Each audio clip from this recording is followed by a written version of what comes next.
Okay, so that should be where we are. Hello, everyone. This is Sam, and I am going to be your DM for the evening as we play our DnDeBrief game. Everybody say hello so that I can check the audio. Hi. Hello. Hello. Okay, who else is on there?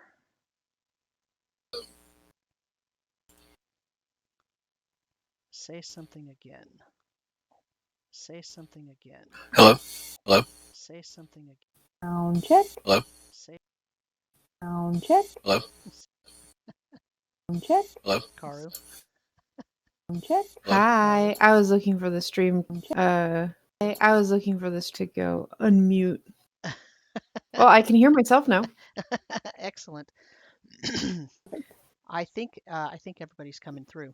So, all right. So, I am DM Samuel, and I'm your dungeon master, and I am here with my excellent players. Why don't you introduce yourselves, starting with Nina? Hello, I'm Nina, and I'm playing words. Emran Ornestia is a human tempest cleric. And Matt. Hi, I'm Matt. I'm playing Konos, the Sea Elf Warlock. And Karu. Hello, I am Karu, and I'm playing Marcel Duran, the Lutrinian Storm Sorcerer. Excellent. And who wants to do the shortest of recaps for us? We fought things. We kicked some ass, came home, and prepared for battle. Wait, we also drained the oceans. That's a small thing we did. Oh yeah, we did. We Yes. did at the very end. And you also you did we something fought. else too, right? You rescued a whole bunch of things, right? Oh yeah, we rescued a bunch of people. Blue goblins Turned all the blue included. goblins back into people. That was fun. There were a lot of small children, which was stressful. And basically, we essentially found it wasn't Batet, was it? Yeah, it was Batet. I think it was. Yeah, we basically found Batet, who was in the middle of transforming a bunch of prisoners into blue goblins, and we put a stop to that. But in the middle of that, Blacksley was basically able to complete his task from the Raven Queen, and basically killed him / absorbed his soul with the really weird, creepy sword, and basically ensured that the cycle was going to reset and continue itself once again. Yeah. And then when you hopped back through the gate, everybody was thanking you, and you rescued all of them. Delencia is still alive. Most of the guards are still alive. And then you got back to Cowport, and you discovered that about an hour previous to you gating in, Axley had received the signal from the Haka that the horde is here. So we called in the favor and pulled the plug on the horde to slow them down. Ground them. They're still coming though. Right. Yep. And so I believe that they were far enough away because they were slowed down because of the lack of water. Most of them are aquatic creatures. But they were far enough away that you were going to go to your ship and take a rest or something. I don't really remember. We exactly. were gonna get on our ship and have them sail across the lake now to meet the army on the other side of the lake so that they can't get into the lake and get the advantage again of being on the water. And the idea was to have the armies that had gathered in Calport to join us. And while crossing the lake, we'd take our rest so that we'd be ready for battle again, since we had already had quite a few encounters. Yeah. Okay, so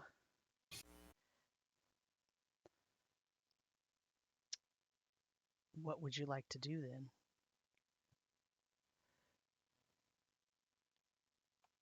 I would love to sleep. I mean, My you like can sleep. 1/3 hit points. Yeah, I Wow. think the Sleep. plan is to run back to the ship, and kind of let someone else take over, like steering, and head to the front lines. I think. Yeah. So because they were far enough away that we had figured out that we had the time to take a long rest while the armies crossed the lake and prepared themselves for battle, Mhm. and then we joined them. Right. I would like to stop and get another diamond because I used all of them. Yeah, so actually So in I my would. notes, I have it written down that um, you grabbed more diamonds from the Abbey treasury at the end of that session. Oh, I do Uh, have that note. yeah, so the last few things that happened were you rescued all the people, you defeated the Mhm, old Batet and the old mhm, man Batet, and you took an amethyst pendant off of him and put it in a bag of holding.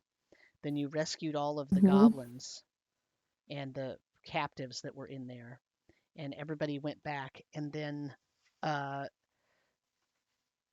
Marcel sort of went and observed to try to see how far away how massive the army was and how far away it was, and found that it had been greatly slowed down by the reduction in water, and that it was still coming forward though, but a lot slower, so you had time. And then so one of the things you did as you were on your way back to the ship was to stop at the Abbey, talk to your mom briefly, and then grab some more diamonds from the treasury there.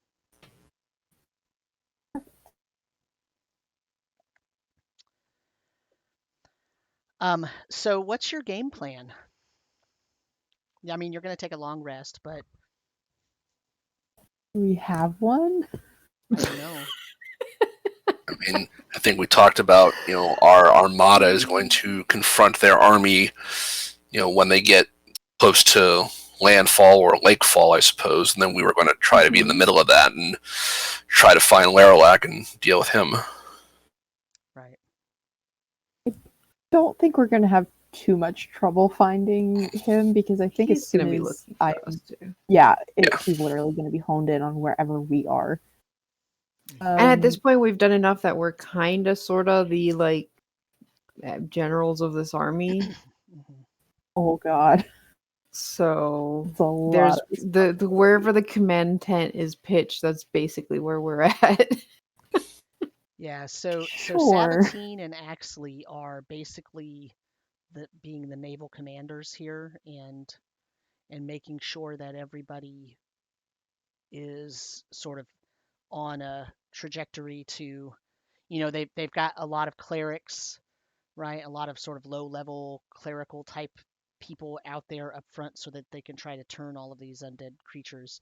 But if this is a massive army battle, turning is, it's gonna frighten them away, but it only lasts for so long. And this is an enormous army. So they're going to have their hands full with all of that. And so what you're telling me is you're going to go to face down Leralak. Yeah. I mean, ideally, we deal with Leralak, and destroying the one that's made the army will hopefully make the undead go back to being dead once the power is the controller of the necromancer is gone. Mm-hmm. So it's basically hold the line until we can kill Leralak.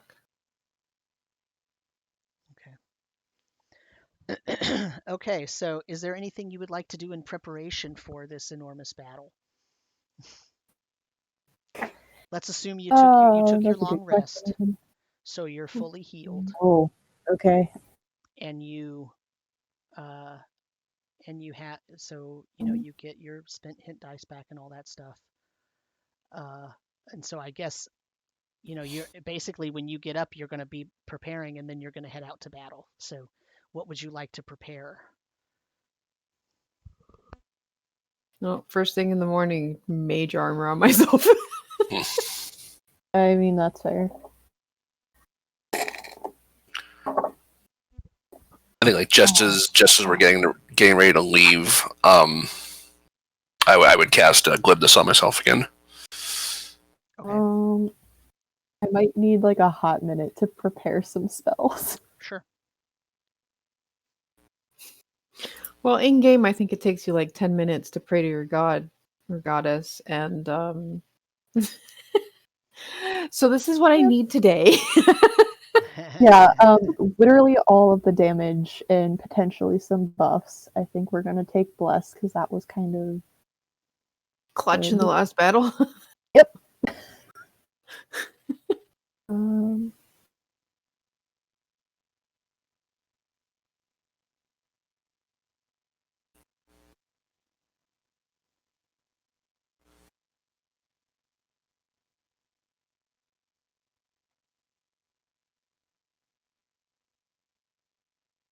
Do that one.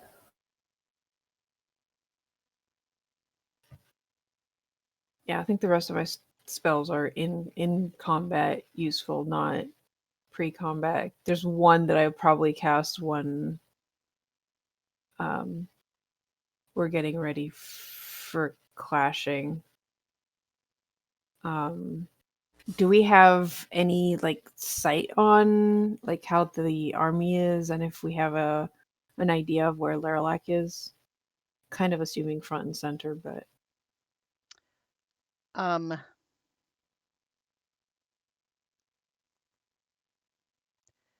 Yeah, you sort of have an idea. Let me. I'm sure there's scouts that are keeping track of the movements of the army. Yeah, so yeah, I mean, and basically you put the word out that, that you all are going to face Leralak, right? Or you're going to face the leader, and you kind of described what they should look for. Because remember, you saw the vision of him riding the giant manta ray through the ocean and leading the army. And so you basically put the word out for everybody to look for that. And so they did. And so they know where he's at. And he is accompanied by, an army.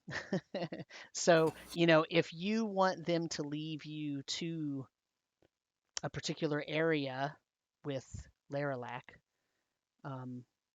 then they will do so, and they'll point you to where he is. Do you want an idea of numbers? There are, in the relatively smallish area that they could leave free for you without engaging, there's probably going to be, 40 or 50 other zombie type combatants in that area as well. You're not gonna get the chance to be like on a small grassy knoll with just Leralak, right? Yeah. So. I mean, that's one thing we're probably looking for, is trying to be higher on a hill so we get a bit of height advantage to begin with. Mm-hmm. So there aren't a lot of those because it's what was under the ocean for 50 years. The ocean's not flat underneath I the know, water. I know, but there are not, big hills where you are. Okay. I mean, we're on lakeside, so it would be hard. I mean, there's a reason it's a lake there. Yeah. Okay. But remember, there was some kind of weird magical effect, because while the lake is there, all the water sort of around it kind of went away. So drained. Yeah. What's our what? So we're gonna be like Leralak. We have to deal with his entourage. Well, our groups are basically dealing with the rest of his army, because his army is like quite a bit bigger than ours, isn't it? Mm-hmm. even though we have like the Haka and like 3 other different factions. Right. Yep. So let me let's do this. This will give you an idea. So if you open up Owlbear Rodeo,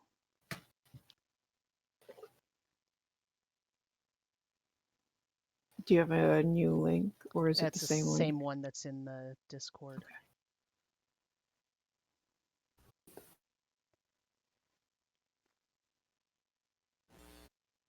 I'm afraid.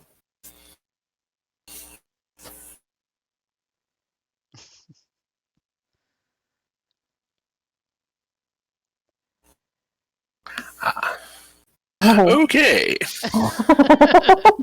Oh, no! So let me Oh, those Oh, orcas. no! let me show the audience. Oh my god. This Switch is fine. us Oh to no. screen. They're so tiny! So there's the basics of what's happening there for the audience. Mhm. And orcas are terrifying. so let me describe this for you, and then once I describe it, then you can think about, I sort of put you at the southern border of this page. You can see yourself down there. The reason I did Yep. that is because you're coming from that direction and you're going to be facing this army. So also let me put in Discord a picture of Leralak in his current form for you. Let me see if I can just real quickly get this. Here we go.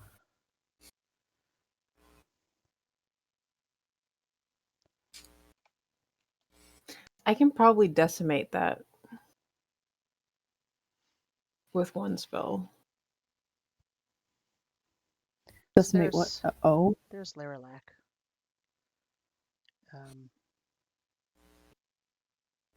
He should not look that cool.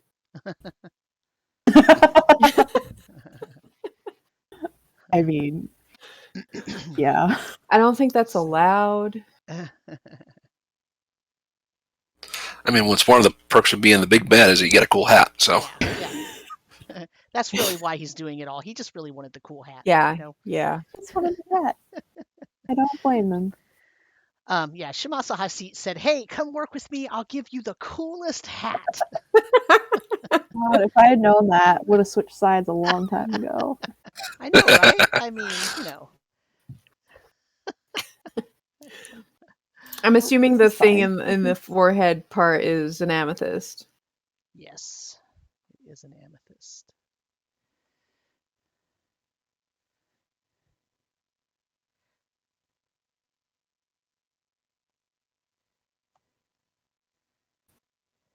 Oh boy. Okay, so first game plan I can see So as hold on a second. Let me Okay. Oh, yeah. describe it to you, okay? So these gray areas, those are very large rocks or boulders, and so they rise up Mhm. between 5 and 10 feet out of the ground, okay?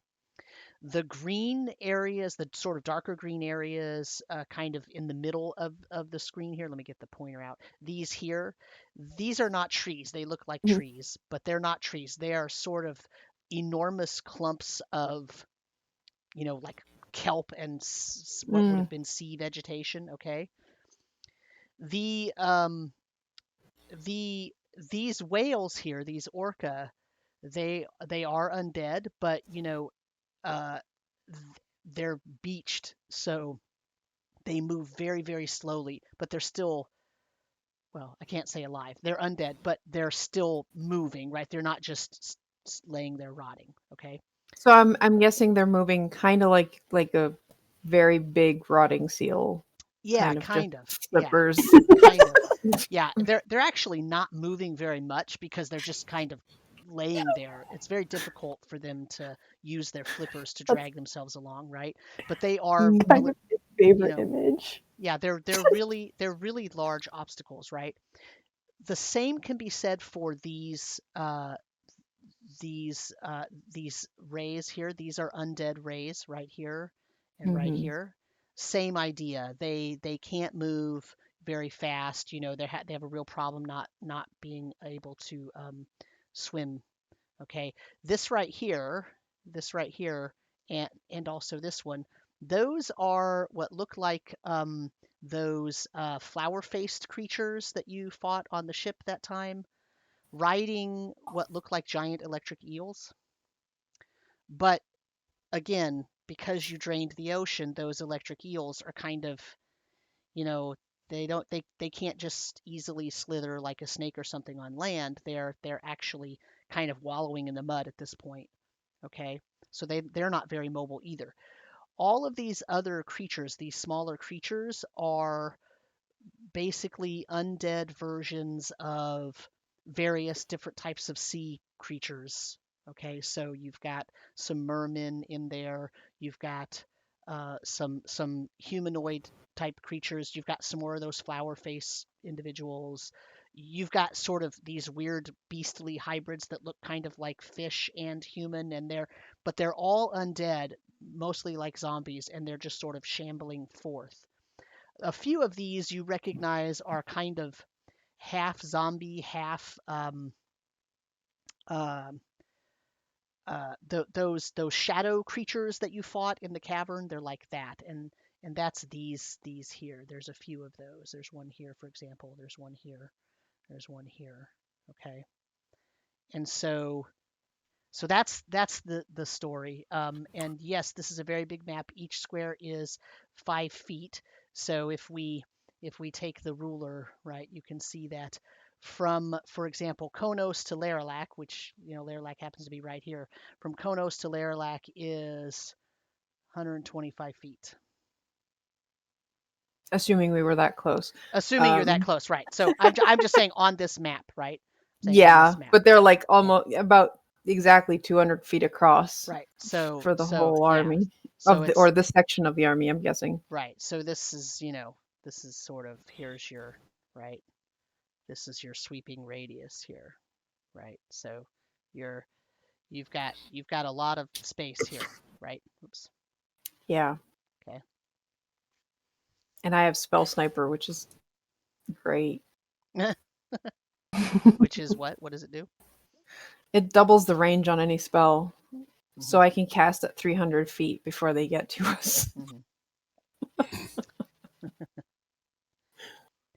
So that's the story. So you can see this group of creatures and this entourage where he is, and you can see that he is sort of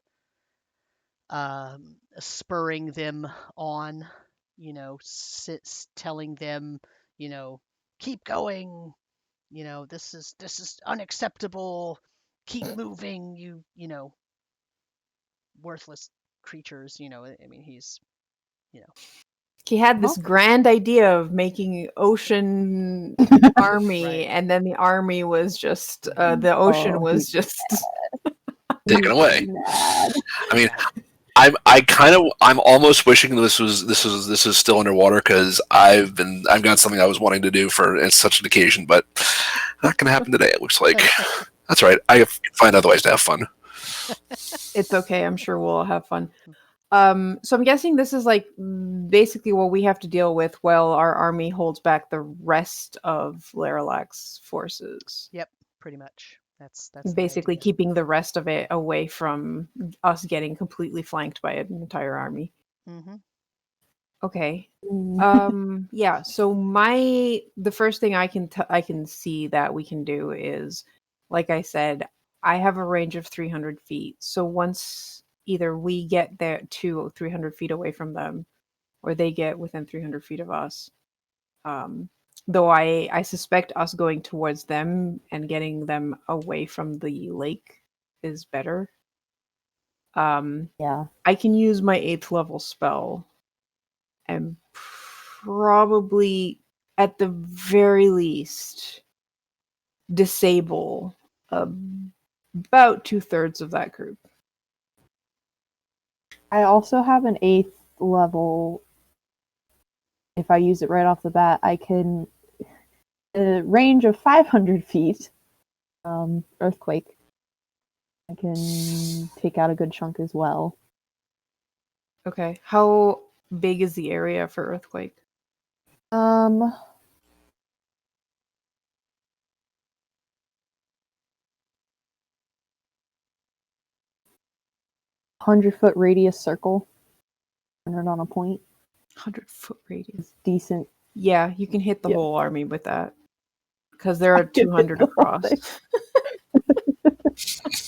Jesus. 8th level spells, Oh, people. I'm just- They're Oh, fun. I'm so excited. I'm so excited. I'm just gonna go home then. Y'all No, leave me. Now- oh, no. Now you know Good luck. why. Now you know why I have all these creatures on here, because if it was just you Uh-huh. versus Leralak, he might as well lay down and surrender, right? That's just 2 spells, and the rest of his army is just gone. Yeah. So the thing So- is, you won't get a surprise round. So No. yeah. And we don't know what spells he has in charge. Well, Uh-huh. say that. Hold on, let me look at something. Oh god, we're gonna break the game. So the thing is, our opening salvos are not concentration spells. Mine And is concentration. earthquake. It's okay. You're not the one Yes. concentrating on the other spell that I was thinking of using. Oh, okay. I have to check something. Correct. So I have greater invisibility. You or a creature you touch becomes invisible until the spell ends. You can cast while being invisible with greater invisibility without breaking invisibility. So we can actually at least get close enough to let off our spells without Leralak actually seeing us casting any spells.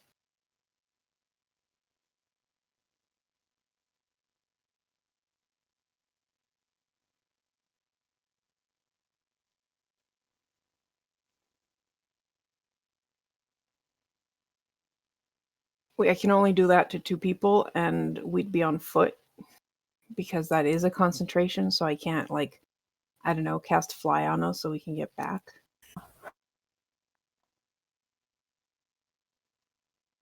I think I was counting on our bard for fly spells. Yeah. I actually dropped my fly spell because he had fly. I still have it. Hey, there we go. So you could give us fly so we'd have a 60-foot fly speed to get to wherever we want. Because the idea would be disable as many of his group as possible and then get back to... how many people can you make fly? Because you're casting at higher levels, aren't you? I can make all 3 of us fly. Okay. I cannot make all 3 of us greater invisible because I can just... I'm basically twin spelling greater invisibility to cast it on both of us. Gotcha. Because So it's... never mind. But what do we do after that? Do we My want to have Leralak come to us, or do we go to him? I say we go to him. I say even if Because yours is concentration, right? What happens after the first effect for earthquake? come back.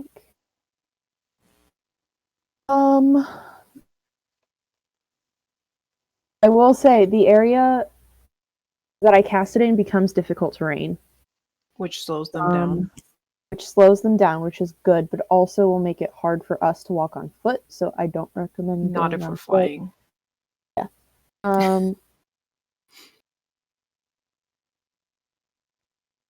At the end of each of your turns, you spend concentrating on the spell. Each creature on the ground must make a dexterity saving throw. The creature is not prone. So it knocks Okay. everybody down. Every turn. But it doesn't do any Every turn. damage. I don't. Oh, the other thing it can do, DM's discretion on this, but It said it can have additional effects depending on the DM. Fissures can open up through the spell's area at the start of the turn after you cast the spell. A total of 1d6 such fissures open in locations chosen by the DM, and creatures can fall in the 10 by 10 foot deep, 10 feet wide fissures. So I guess that really depends on like the territory you're making shake, because you're actually just conjuring an earthquake, an actual legit earthquake. Yeah. One thing we should keep in mind as far as the invisibility goes, he's probably going to have true sight or be able to see invisible things anyway. So. I was going to say he might have true sight. We're still going to be 300 to 500 feet away from him when we cast our first spells, so it's true. It's not like he's going to be able to. I just don't know if and we don't know that. for sure if he has true sight. He probably does, but like, yeah, I mean, it's honestly after the first salvo, we don't want to keep invisible too long because we want to make sure Leralak has more than one target. Because if he targets the person that's making us fly, we're all going to fall down. That could be bad. The other thing I was going to do, I mean, I've got Synaptic Static, which is basically like a psychic fireball, and I could use that on a big chunk of like this middle back area. Like basically everything from where we are now, I could hit everything behind Killer Whale number 1, including Leralak, from where we're on the map right now. Mm-hmm. I mean, and it might change where you put it depending on what survived the 2 level 8 spells. The earthquake and everything, yeah. The drawback is that's also concentration. So if I use that, the flag goes off. Gotcha. Well, once we deal with the army, keeping the earthquake up is probably not going to be necessary. Yeah. Because if we're going to land, we're going to want the earthquake gone before that. Oh, yes, please. Yeah.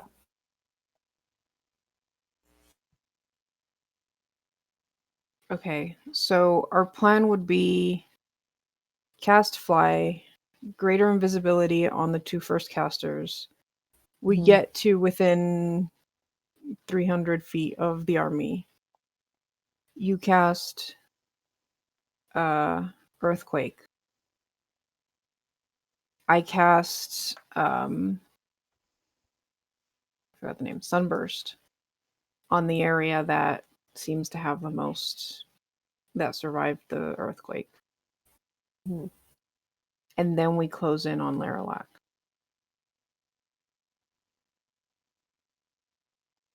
What does Sunburst do?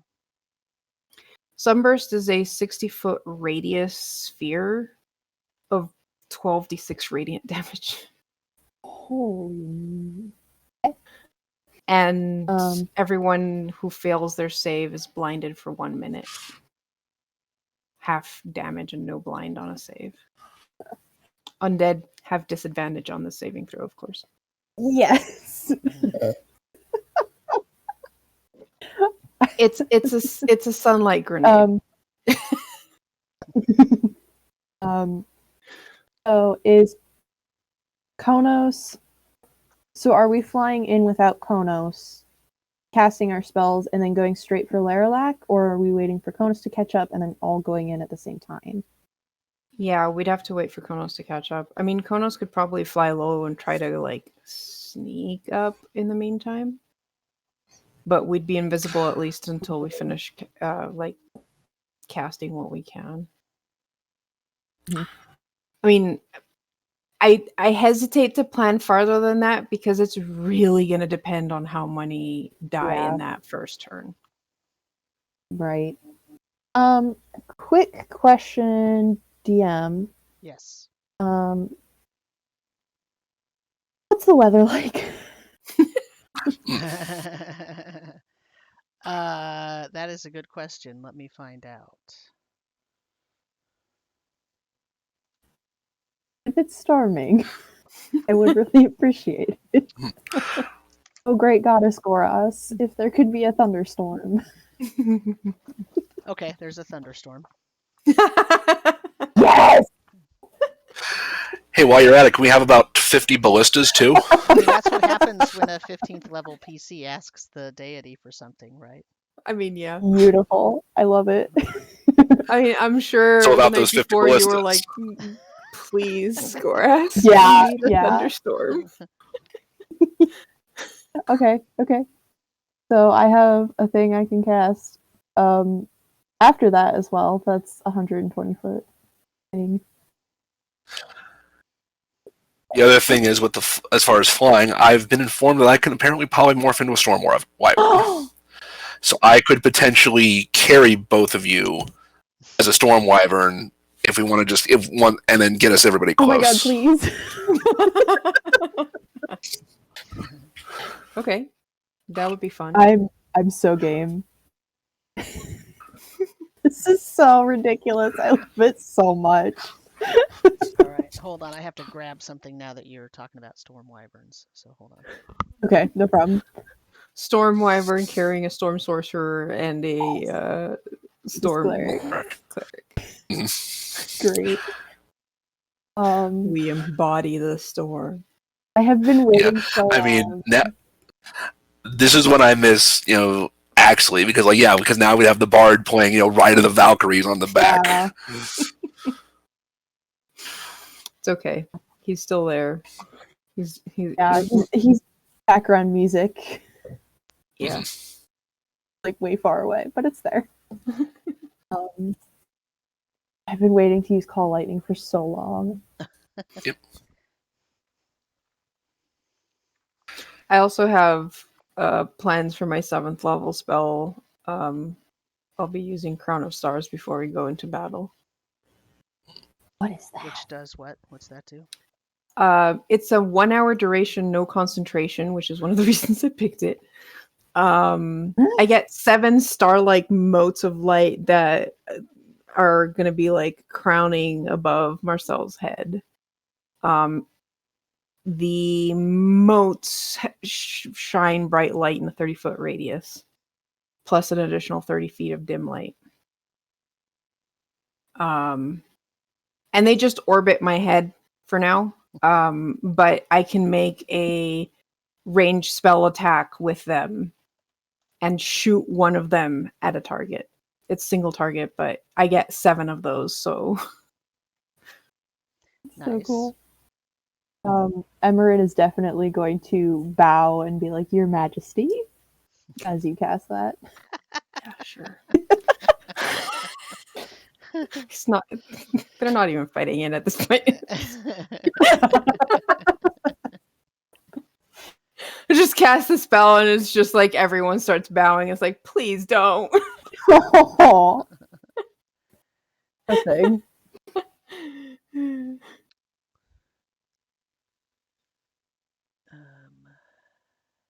So what a way to raise morale for the Also- Lutrinians in the army.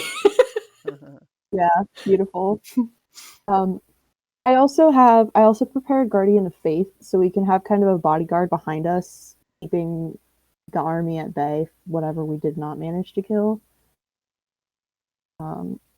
Which would probably be helpful, potentially. What else do I have? There's so many spells.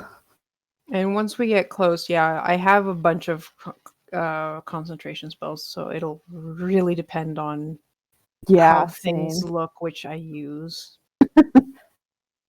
Storm Sphere seemed to be a hell of a good spell last time, so that's an option. Uh-huh. Yeah.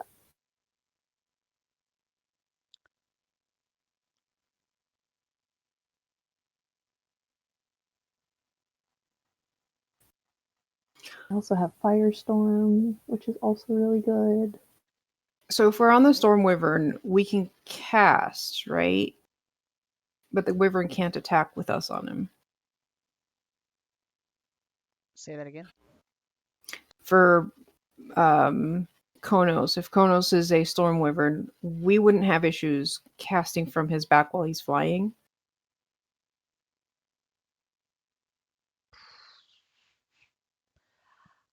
I actually don't know the rules for Mounted combat. offhand. Yeah. Honestly, I would have to look That's that up actually a good question. to be perfectly. Let's find out. I didn't even think about that. That's a good question. Okay, mounted combat. A willing creature that is at least one size larger than you and has an appropriate anatomy can serve as a mount. It takes a turn to mount or dismount. Creature has to be within 5 feet of you. It costs half your movement for that.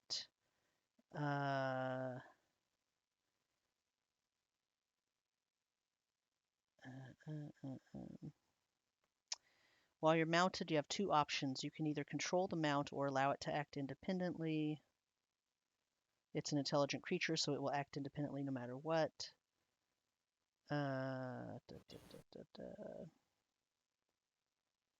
Looks like there's nothing Yeah, against it doesn't casting, say anything about. I mean, it's especially since we're not actually controlling the mount, so we yeah, don't even have to worry about this is that. just You're this is along for just the ride. Konos. Yeah, as long as you're able to hold on, Yeah. should be fine. Yeah. I'm pretty sure you Please only don't need do one barrel hand for rolls. casting. Let me look something up real quick.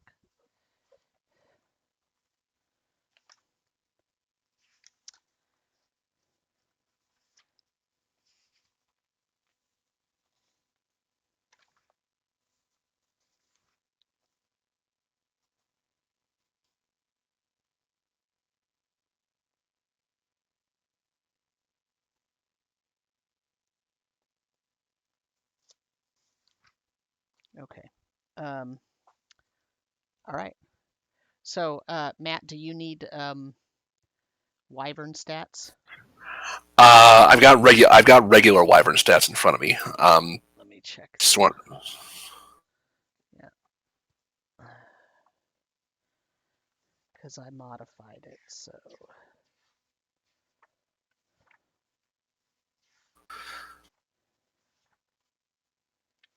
normal stats are large dragon, AC 13, hit points 110, 80-foot flying speed.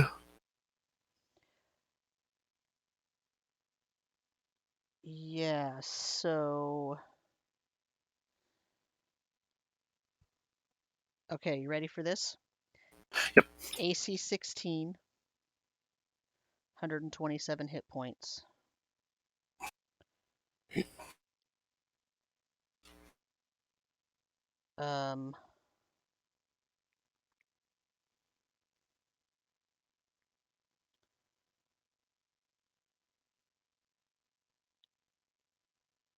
And remember, it has a breath weapon. And its breath weapon is a 5/6 recharge. It's a 15-foot cone. And it does 6d6 piercing damage because of the tiny little pieces of coral. Remember that when you fought that and it breathed on you? Oh god, I forgot about that. That almost killed me. Mm-hmm. Oh man. Otherwise, I think everything else is the same. Yep, it looks like everything else is the same.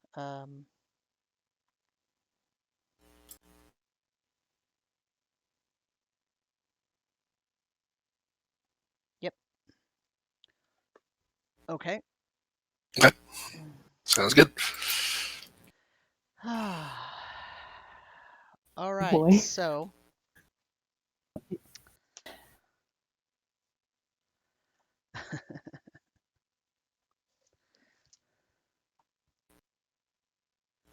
are we ready to get this party started? Sure. I'm afraid. Sure. You're afraid. Are you kidding? I just got to listen to all the horrible things you're going to do to my I NPC. mean, It was army, yeah. Okay, so we know that you're not actually on the map right here, so I'm just going to move your tokens off to the side. Okay.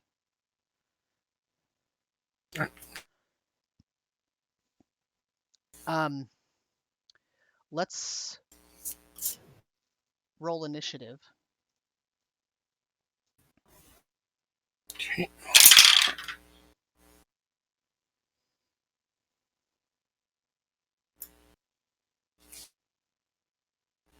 $17. 19.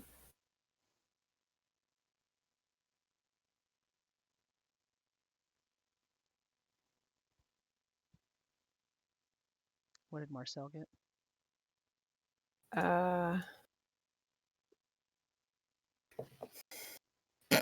That one. 4. Okay. I mean, So get it out of the way. Get it out. Yeah. Out of the system. Better on initiative than anything else. Yep.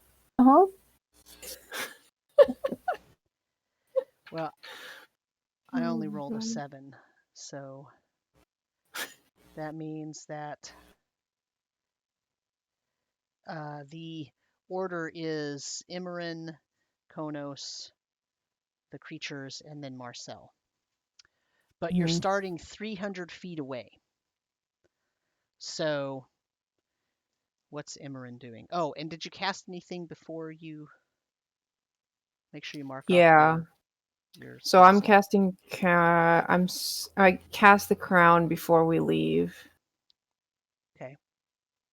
I don't think I have anything to cast. Okay. So Imran,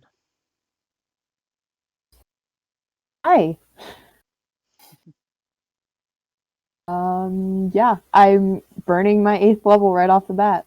okay, well, you're 300 feet away, so do you need to move first? No, it's 500-foot Okay, range. so you're doing the earthquake? Yep. All right, so Oh boy.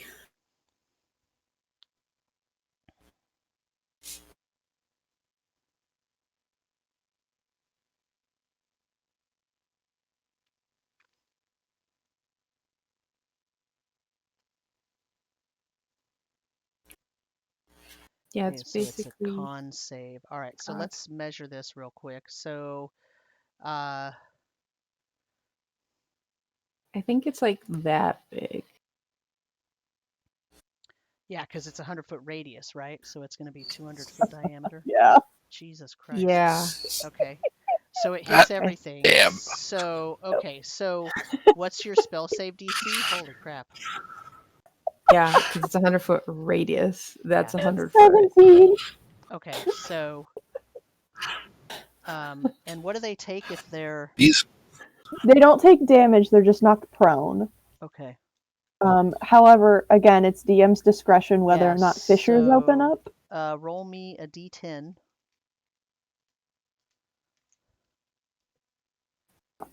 Ooh. 9. Okay, so 5 90-foot deep fissures that are 10 feet wide.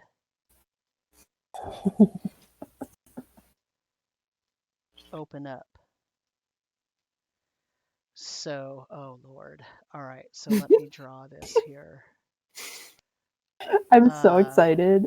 Let me just center this here.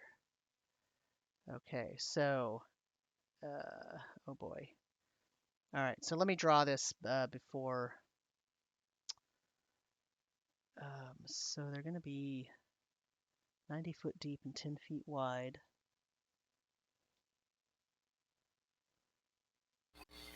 Extend from one edge to the other. Oh boy. Okay, so it's going to be like a giant spoke. So Oh, like it, like it extends. It's almost, like a indention. wagon wheel. yeah. So Ooh. let me. Oh boy, yeah. This is okay. So if she centered it, like, let's say this is the center. Mm-hmm. Yeah. So basically, let me.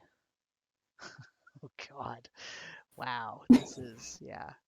So, So that's the area. yeah, so let's so it's gonna go like this. I'm just gonna draw. Figured if you have the circle, it's easier to draw the other things. Yeah. So here we go, right? Whoops. That was, and it's gonna come down like this. Okay,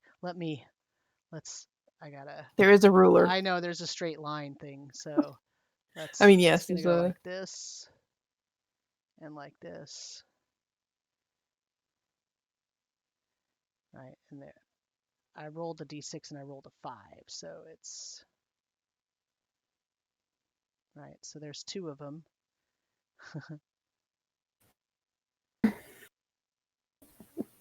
3, 4. Oh, that's going to be a little wider. And we'll put the last one through this gap here.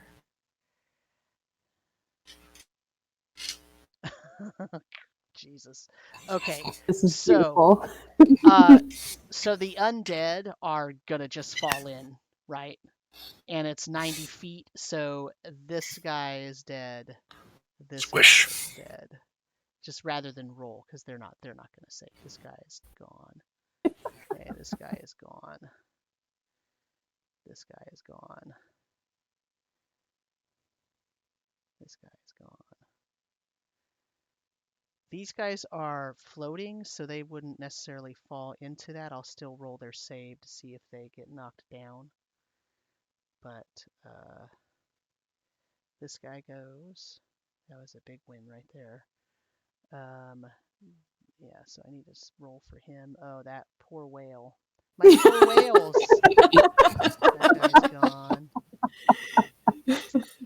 I'm right. just admiring my handiwork. Let me.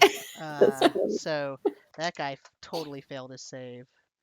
This guy's okay. So he just kind of floats around. This guy ends up somehow getting crushed by the rocks and everything. Okay, so now let's go ahead and erase all these lines. What about right. this guy? Oh yeah, here I'll remove him too. I missed him. And this guy is. He's Did he floating. save? He's saved, floating. yeah. Okay. So what about this whale that's like half over the edge? Okay. Actually, yeah, he's okay. Okay. So, actually, oh, I should not. I need to leave those. Yeah, those lines stay, there because, don't they? Yeah, those are crevices. So let me actually. I mean, the wider circle is basically the whole area. So. Yeah. So. And she is dropping it, but the crevices stay because that's just the ground. So what breaks. I'm gonna do this actually. I'm gonna do something slightly different here. I'm gonna make this darker here. Here's what I'm gonna do. Because these are now crevices, so we're gonna do this. We're gonna say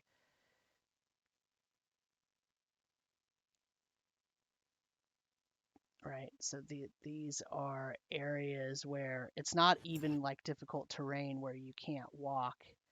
It's giant crevices, right? A hole in the ground. Yeah, it's a holes Yep. in the ground.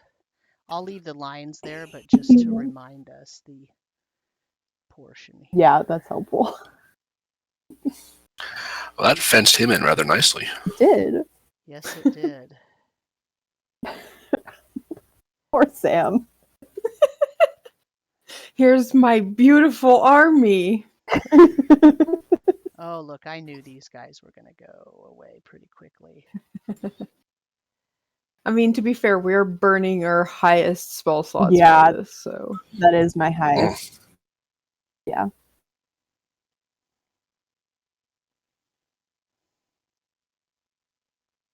You basically made like a star-shaped, a wagon wheel star-shaped set of crevices just open up in the earth. The ground is still shaking. Every single one of these zombies probably falls prone. And these, these rays were already in the this guy moves over just a little bit, but all of these were already prone. all the big ones were already Yeah. prone because they can't swim Yeah. on land. So this one does move over a little bit with poor Leralak on it. All the Would've been- zombies are prone. Poor Leralak. Would have Poor been really funny if Leralak. Leralak and his mount just fell down into the. Poor Leralak. Bye. Bye. Well, that's that That then. was easy. Yeah, boy, that session went faster than we thought, huh? Yep. Okay, so that was That was Immorin. What now, Konos? I'm just, since we're so far off the map, I'm just dashing flap, flap, flap, flap, Okay. as fast as I can towards Leralak. Okay, and does that put you on the edge of the map if you were 300 feet away? This. This 300 is feet away from him or from the edge of the map. From the edge of the map. the edge of the map. Well, so I go 160 feet this turn. Okay. So we're about 140 feet from the map. Yeah, so next turn will be like getting on the map, Okay.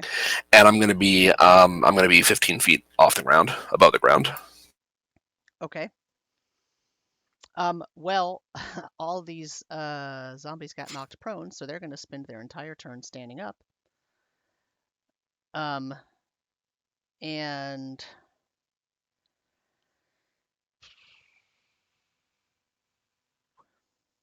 okay.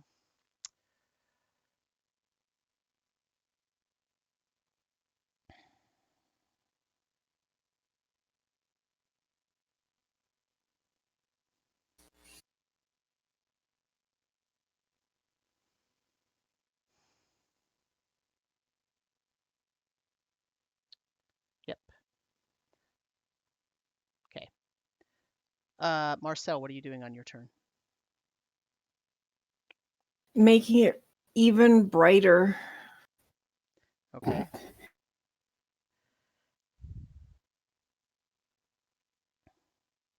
I really wish the draw tool would give you the measurements. Yeah, I know.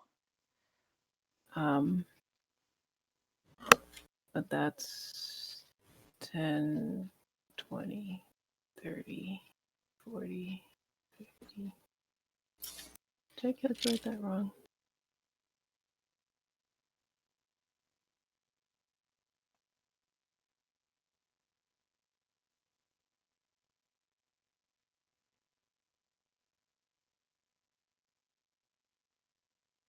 Oh. Hold up. Whoa.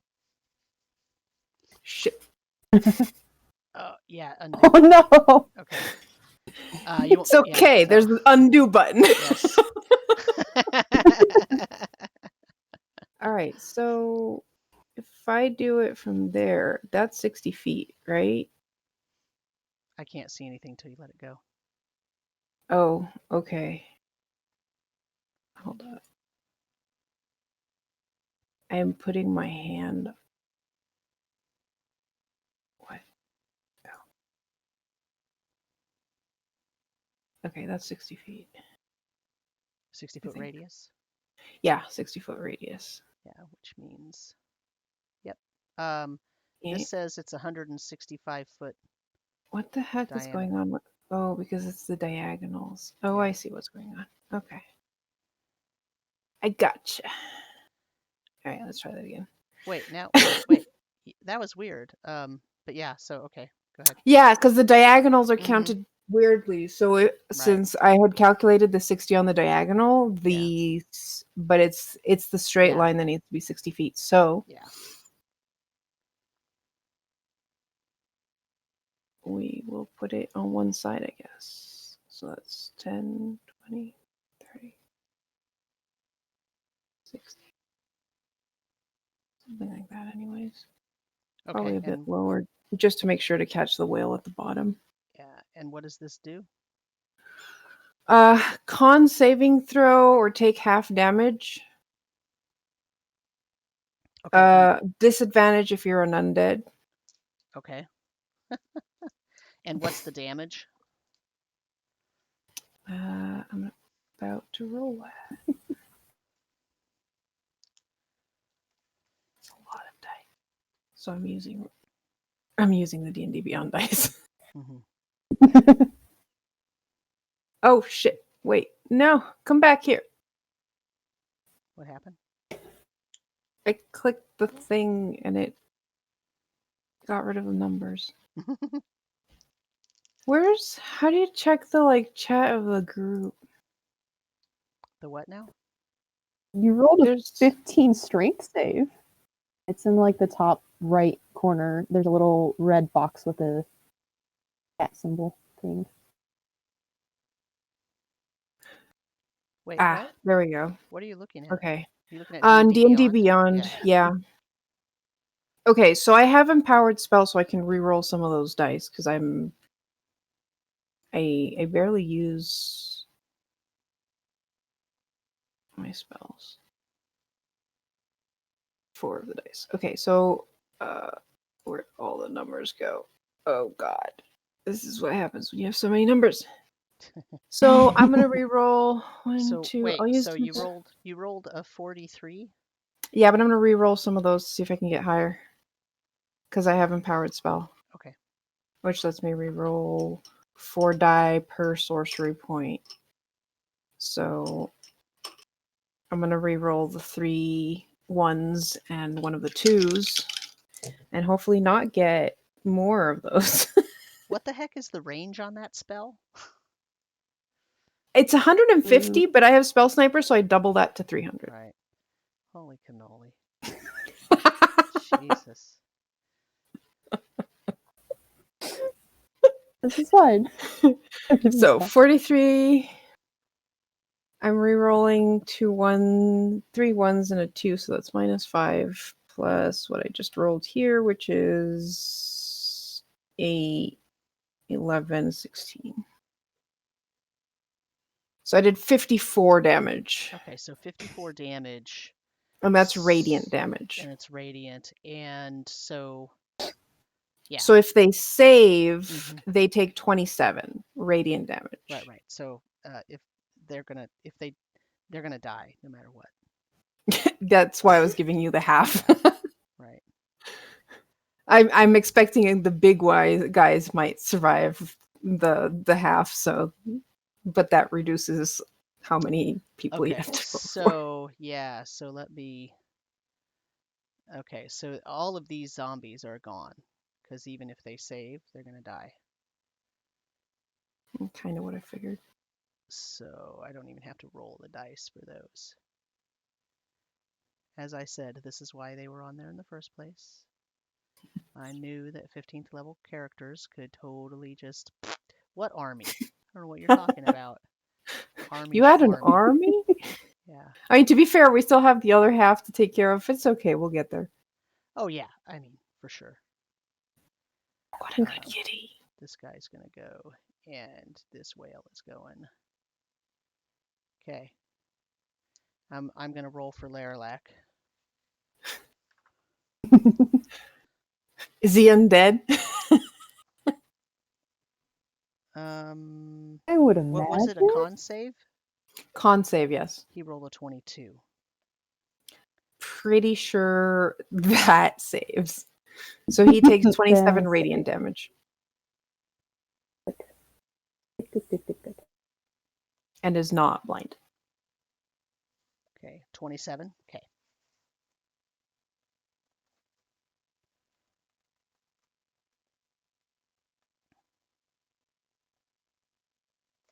All right.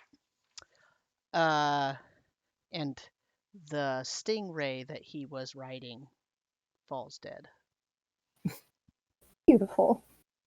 He's now doing old man shakes fist at clouds. Realize with all these dead sea creatures here, it's gonna smell awful here. Yeah, I mean, it already smells bad. So the other thing is that every bit of ground, if you're walking on the ground, is difficult terrain because it's so sludgy, and even though the water got pulled out, you know, the sort of powdery, it would have been real super mud, but because the water kind of was magically pulled away, it's just this weird dry dusty stuff. and it's mixed with the Oh, weird. oozing goo of all the dead plant life that was in there.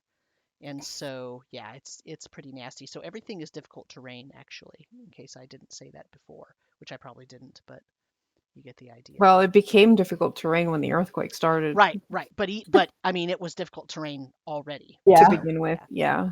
Oh, good. So I she didn't do any actually has harm. no reason to keep the earthquake up after forming the fissures. Right.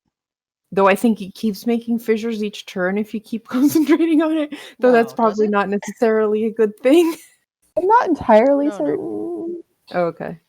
No, yeah. All right. They don't they open throughout the area at the start. Oh, they're supposed to open at the start of your next turn, and I had that happen as you cast the spell. But they Oh, don't well. keep happening. So anyway, it Oh. doesn't matter. Okay, so that was Marcel. Imran, round 2. Now the fissures happen and all the things fall down. Right. So where are you? Yeah. How far away are you? Because we know that Marcel is 150 feet away from the edge of the We're map. on we're on we're on Konos. Oh, are you? Oh. Yeah. Oh, I didn't realize you were writing Yeah. Konos. Okay. Yeah, we're writing All right. Konos. So how far away is Konos from the edge of the map? 150 feet? 150 feet, yeah. Yeah, like You moved- assuming I dash. Yeah, you moved 160, right? And you Yeah, so I plan on dashing again this turn, so that'll get me like I'll end my turn like around here this turn. Around where? I missed that. Sorry. Around this area here. Yeah, I don't. It's not pinging. It's not, oh, but there it is. Okay, now it should be down here, right? All right. Mhm. So Well, oh, okay, yeah, I Yeah. thought we were coming in from the east, no, but you're yeah, that coming works in too. from the bottom. Yeah. Okay, then yeah, about there is where we'll get to this turn. Okay. Imran, so Konos hasn't actually moved yet, Imran. So Yeah. I mean, what are you doing? Oops. I will hold Firestorm until we get Sorry, what? within You broke up. 100. Sorry, Firestorm. I'm holding Firestorm. Okay. Until we are here, so until Konos' turn. Okay. So when Konos finishes his movement, that's when you're going to cast it? Yeah. Okay, and what does it do?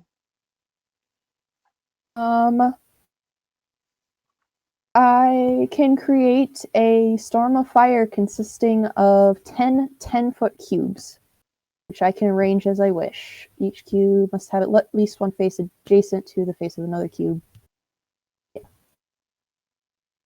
Yeah. And You get to draw a lot of squares. I was going to say, I'm going to draw some squares, I guess. This is now turned into an art stream. For all the drawing over the map we're doing. So It's not every day you get to carpet bomb a map.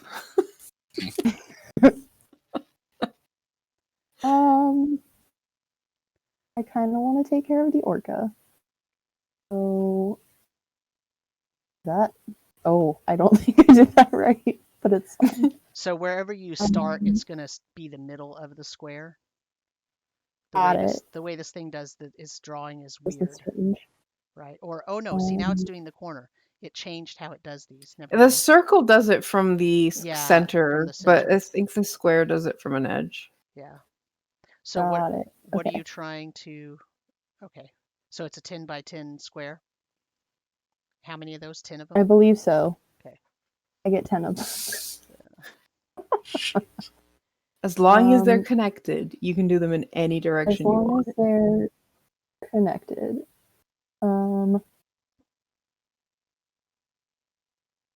You.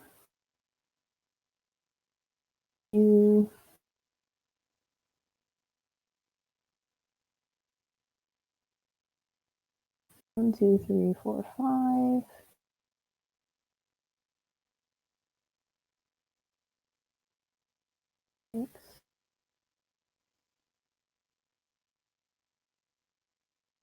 Shouldn't you have drawn the first one like overlapping the orca instead of missing it entirely. That's kind of where I was trying to go with that.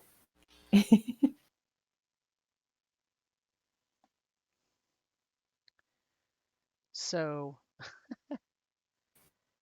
this one, the first one is moved over like a square, okay. so it's more like over here, like that. Yeah. Yeah, something like that. Like 1, that. 2, 3, 4, 5, 6, 7, 8.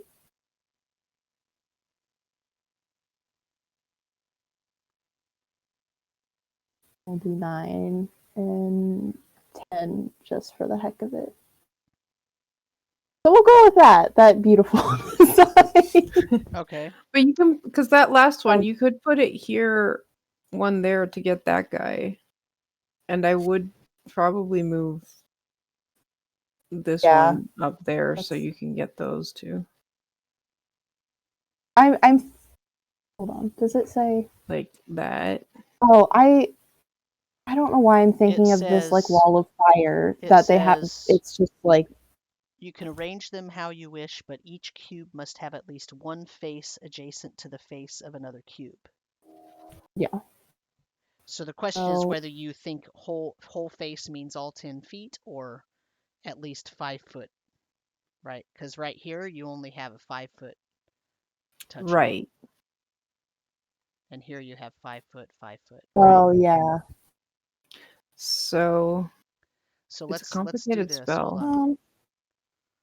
Hold on a second. Let's make this super They have to be easy. more straight lines. Okay, here. Let's do this. So you want the first one to at least touch 5 feet of the whale, right?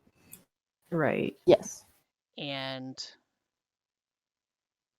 so let's see, we could do 2, 3,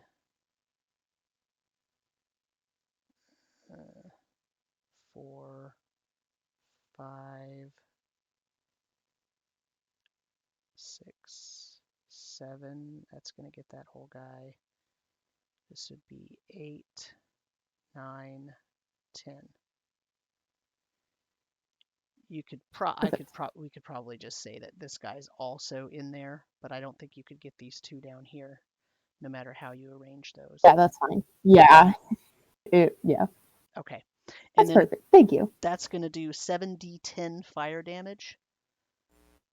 Yes. Fail. So roll me the 7d10 just to see what this is going to be. Holy crap. Jesus. Huh. My poor Leralak 42. army. How much damage? 42. 42. Okay. So half would be 21. Yes. Yeah, so it's going to kill all of these, even if they save. So, does that do those fire areas stay burning or do they die out? That's a really good question.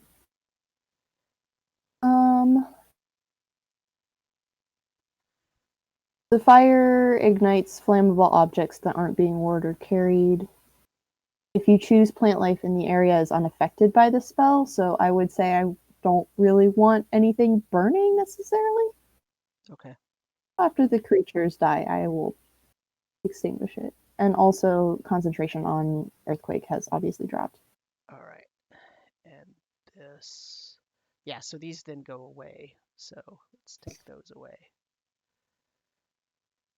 Because it's an instantaneous set of flames that shoot up and then die back out.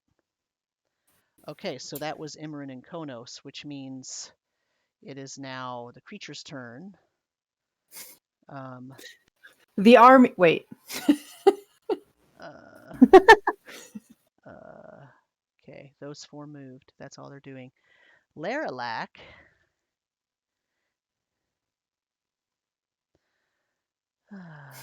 points his finger at you. Okay. And starts casting a spell. Bring it. If Well, it's not like we can counterspell from 100 and so feet. So, Even with Spell Sniper. yeah, what's the... Yeah, so this, let me see this real quick. This is going to be a 60-foot radius sphere, so it can get all three of you. I need you to make me a Constitution saving throw.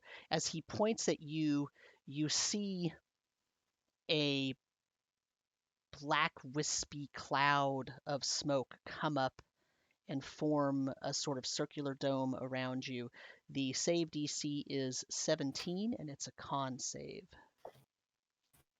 Oh god, Got a I'm 6. rolling so bad. I just got a 17. Okay. Nice. Yeah, Okay, no. that's good. I That's got the it. one we wanted because we don't really want to fall. Still might Wait, happen.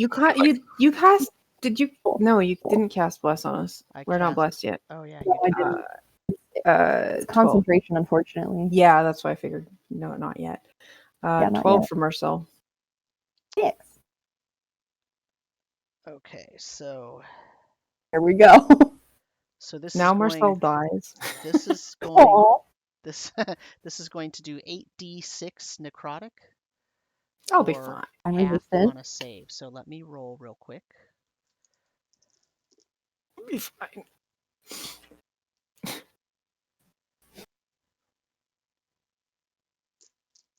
I'm trained in concentration checks. And yet. 34 And- damage. Oof. So Yikes. Marcel, is Marcel the only one that failed? I think so. Okay. Well, I got a 6. I failed, but I'm resistant. Oh, right. But so you take half damage. So Konos takes half of 34, which is 17. Imran takes half of 34, which is 17. Marcel takes 34. And What spell was that? Circle of Death. Oh, good. Oh, okay. Uh-oh, that's not a good phase. Nope. Bad. I hope Oh, someone's no. got Featherfall. I hope someone's got Featherfall ready. Oh, God. Oh no! Because I just rolled a 2 on my concentration Oh, check, so that's no. a 5. And Oh, I needed a 10. no. So how high up were you? 15 feet. 15 feet. All right. It's So fine. Oh you're gonna no! take. This is fine. Yep, this is fine. So you're gonna Do roll. do I fall before my turn? You're falling on. You're falling right Konos' now. turn. So you roll 2d6, and you're gonna take that much damage from the fall.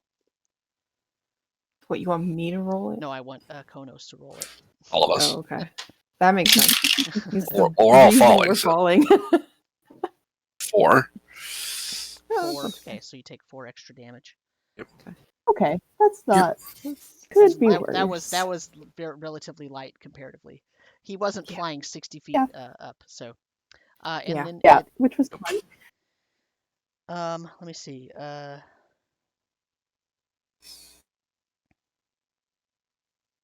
Just want to make sure he's not going to do anything else.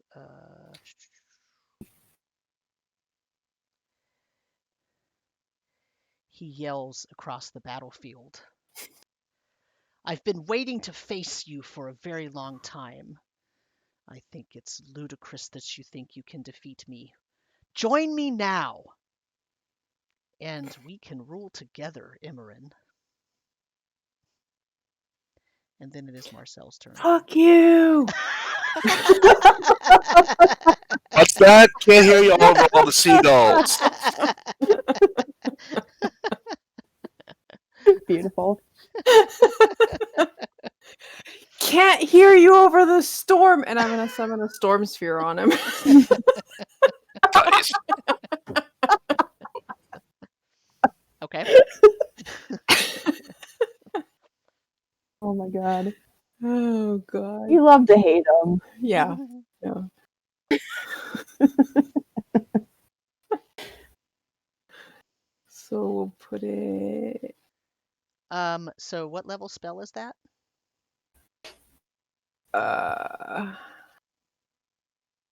I'm too far to be counterspelled.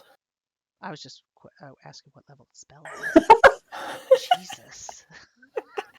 Yeah, I need to decide because it is a 4th level, but considering I have 2 5th levels, I'm just going to use a 5th level spell slot to do just a Nice. bit more damage.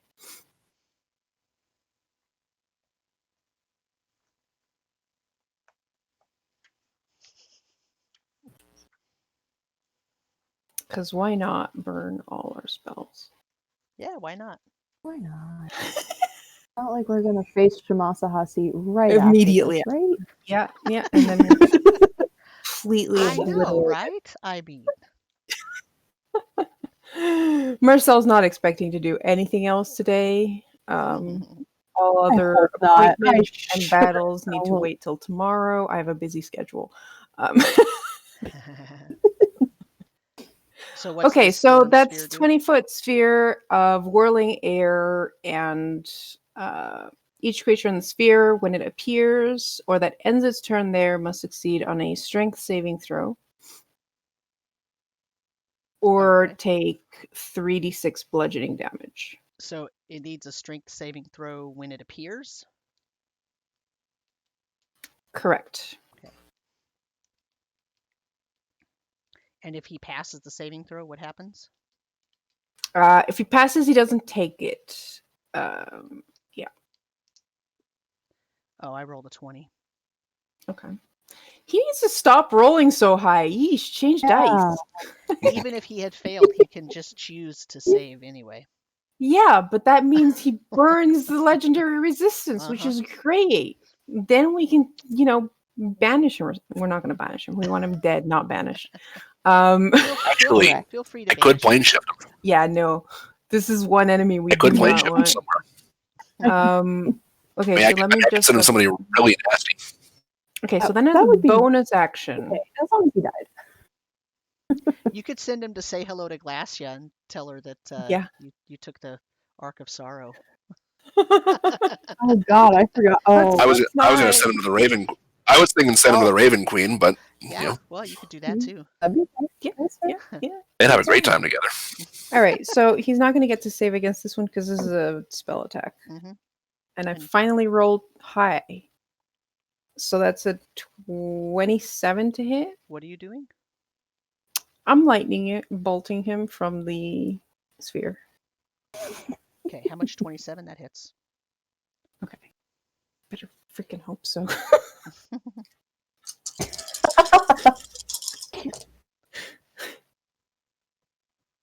You know what? Fuck it. I'm using another spell. How much? Okay. So that's 9, 14, 17. 17 lightning damage. Oh. Okay. What does that mean? He's What resistant. does that mean? He's resistant to lightning. That's what it means. Great. Oh, That's like okay. 3/4 of my spells. Yep, same. God, balls. Well, it's your fault he's resistant to lightning. Yeah. Yep. You got. Next time he comes back, he might be resistant to something else. Yeah, that was my bad. All right. Yeah. So that's shit. Oh wait. So we're where we're on the map right now, right? Yes. Yeah. Cool. We can move 15 feet.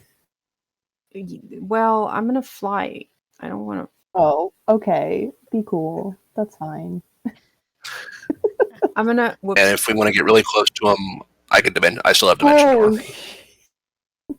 Hello. I don't know if I want to get that close, honestly. God. Yeah. No. I just want to be close enough to counterspell his next spell. Also, I can't move 15 feet because my movement is 25 because I have very short, waddly Right. feet. So that's as far as I can get. I thought you were going to fly. Yeah, 10 feet forward. And then I'm going to move another 10 feet on my tiny little legs. Because I have Investiture of Wind. Sorry. tempestuous magic, which lets me. Never mind. That's as a bonus action. Well, so So I move only 10 feet. okay, but okay. All right. So that was Marcel. Imran. Uh-huh. Hey, again. I'm going to expend 2 charges on my Ring of the Blue Plateau to cast Ice Storm. Okay. 300-foot range, and I'm going to cast it right over top of him. Basically where that circle is already. Yeah. And does he That's get a perfect. save on that? Yes. It is. Oh, that is not the spell. Sorry, hold on. Mhm.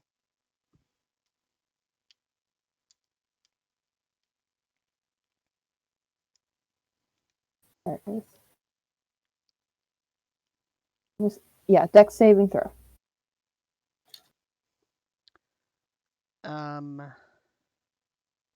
20. That saves. So instead of 15 damage, he takes 7. Now, does that have an everlasting effect? I believe, yeah, it turns it into difficult terrain, but I think it's already there. Okay. That's low for Ice Storm. Yeah, it is pretty low. Wait, I just rolled the bludgeoning damage. I didn't roll the cold damage. Yeah, I was gonna say that's yeah. Did you get both parts? So what's the cold Yeah, damage? that's probably cold damage is 14, 19. That's better. Thank you for saying something, because I totally would have skipped that. Sure.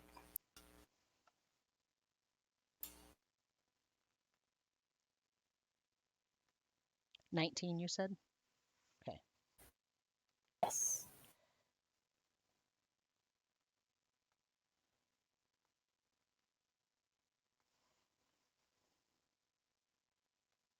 Okay.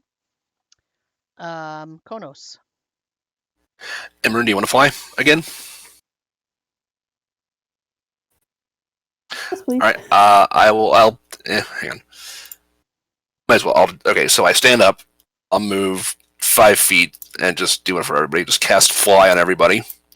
So, and then I'll fly 60 feet towards him. So let's see what I can get from that.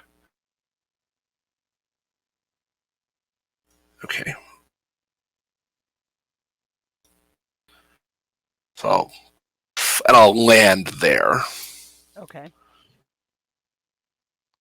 So now everybody can fly. Is that what I'm hearing? Yes. Okay.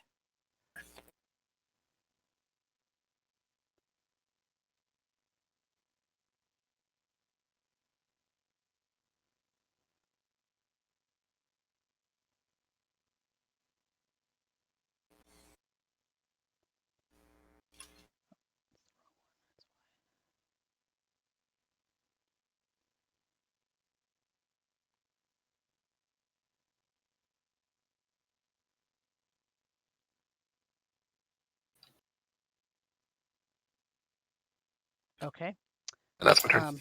And that's your turn. Okay, so he let me deal with these poor creatures. They are again moving down. These start moving away over here. They're just kind of milling around. They can't really get around those crevices. So yeah. So he starts moving his hands and casting a spell.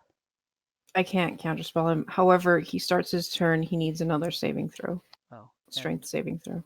I rolled an 8.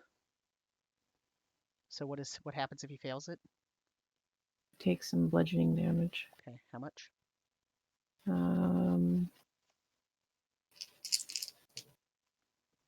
Ah, that was weak. 5, 6, 7, 8 bludgeoning damage. All right. And he is going to sort of laugh. Oh, foolish, foolish. I don't know why it is that you deny me. I can give you so much power. But if this is what you want, then fine. And he casts a spell, so I need a Constitution saving throw from Imran and Marcel, not from Konos. Konos is outside of the sphere. Let me. Are you serious? That Natural was another 20. one. Oh no! Yeah, natural 20. Nice. Can we take the average? Not quite. I'll give a couple. So this is Cloud Kill, which means you're going to take 5d8 poison damage, or Oof. half on a save. Ooh. Okay. Okay, so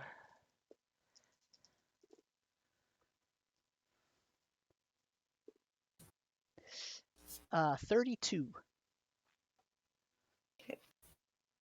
Okay. I'm at 25 hit points. Half is 16. Cool. Just letting you know, Okay. Miss Healer person. I was saving my 6th level. I got it. I got you.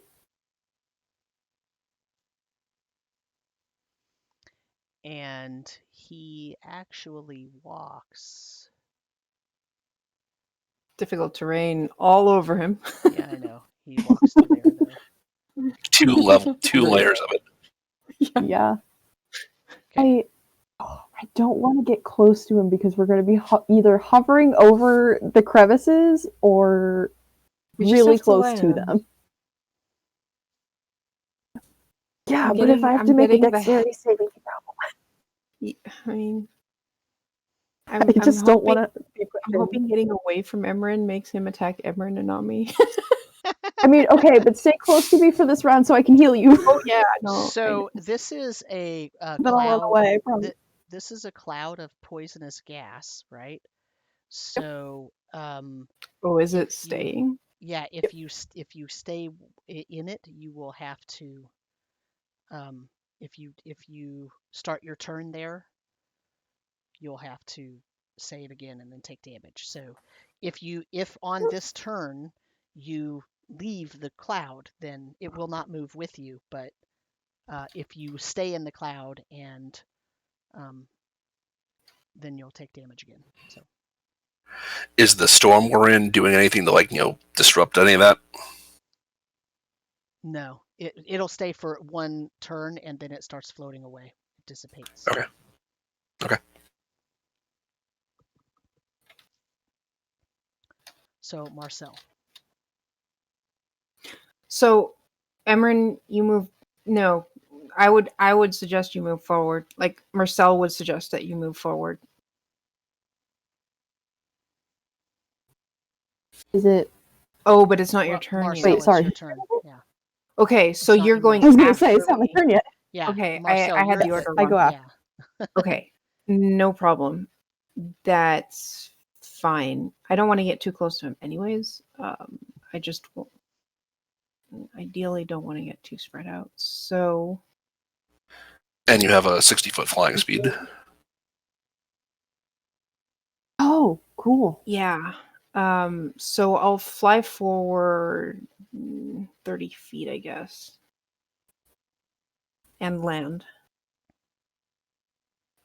That still puts me within Emran's range. And if she wants to keep going after that, you can keep going, basically.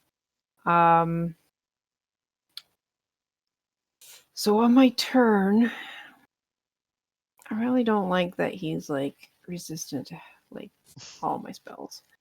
So I'm gonna send 3 Eldritch Blasts at him. We're gonna switch it up, We're gonna do something that doesn't use spell slots for a turn. Oh shit. Wait, let me see if I have concentration still up on Storm Sphere.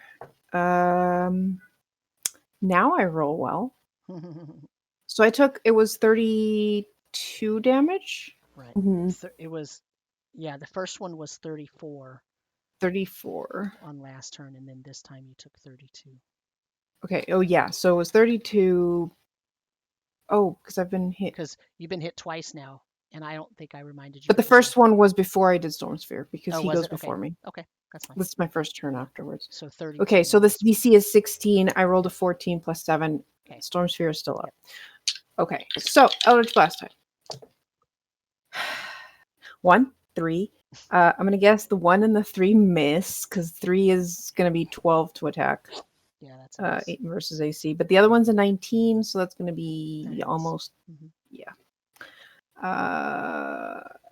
This does so much damage because I am not a warlock.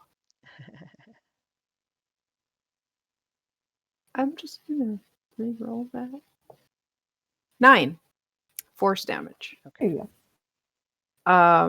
And then as a bonus action, I am going to zap him anyways because fuck you and your resistances. 19 to hit. That hits. Great, and that is gonna be. Actually, I'm just gonna roll that because that's a lot of dice. Oh, it doesn't let me. Okay, great, thanks. D&D Beyond, I trusted you.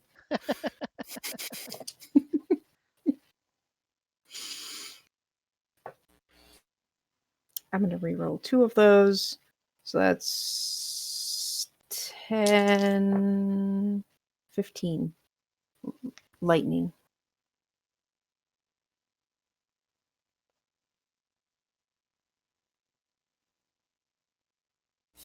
And that's my turn. Okay. For a moment, I was like, where's the done button? I know, right? Imran, it is the top of round 4. I am zooming over to Marcel for a hot second using 40 feet. Are With my you 60-foot wait, fly wait, speed. wait. That's all difficult terrain. Are you flying? Yes. Okay. Yeah. Konos casts fly on all of us, and we Okay. have a 60-foot fly speed, correct? Okay. Just Yes. making sure. So, I have 40 feet. Pat Marcel on the head, still floating, and cast heal. You regain 70 hit points. How many? Love you. 70? Wow. 7-0. Heal is a 7-0. great spell. That's why I was saving my 6th level, because that's a great spell. And I fly away. If I was a real 20 feet. bastard, I would counterspell that. Oh, I would be so mad. Go. I mean, I dare you. I'm not going to say no. I will say Counterspell has a 60-foot radius, so For you're you. too far away. Let me ask: is Leralak going to use counterspell? No, he's not. Okay. He doesn't I'll- care if I Imran move- heals her companion. She doesn't care. He doesn't care about that. Okay. Yep, saving it up, sure. Okay. I move away from Marcel and kind of touch down as well, but Okay. stay kind of floating. It's my turn because I don't have a bonus action. Konos. Okay. Is there any so if I were to fly into the storm sphere, do I have anything bad happening as soon as the moment I enter it, or how's that work? Yeah. Okay. So let me double check. Starting your turn there is bad. I don't. Okay. Let me just. Each creature in the sphere, when it appears or that ends its turn there. Okay, so if you end in the sphere, you need to roll a strength saving throw or take 3d6 bludgeoning. So you can, and it is difficult terrain, and this is a sphere of difficult terrain. So even flying, you'd be at half speed. Okay. Because it's basically just whirling air that makes the whole area. Okay. Then I'll fly just over these fissures here and land here, and then I'll Eldritch Blast myself. Well, I will shoot him with Eldritch Blast. I'm not casting the spell on myself. I myself will Eldritch Blast. Then shoot him. Okay. Natural 20, natural Okay. 1, Oh, and beautiful. third one is 18. That hits. All right, so one's a crit. Right. But Yeah, is there's it just a, is normal. it a spell, so you don't crit spell damage? It's an Eldritch Blast. It's a spell attack. Okay. So yeah. Okay.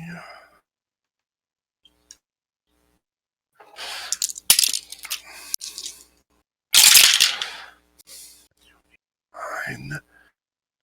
19 plus 15, 34 damage total. Force damage. Ouch. Does it move him anywhere? No. Oh! If No, only, sadly if no. only it did. If only I had kept that that one particular invocation slot, yeah. Yeah, Yeah. that's okay. But still a lot of damage. That's my turn. Okay, and now it is his turn, and he has to make another save, right? Because he's still in the circle of that Correct. spell. I'm pretty sure he makes it. I rolled a 16 on the die, and he gets a bonus. So what's the DC? 17. Oh yeah, he makes it. Okay.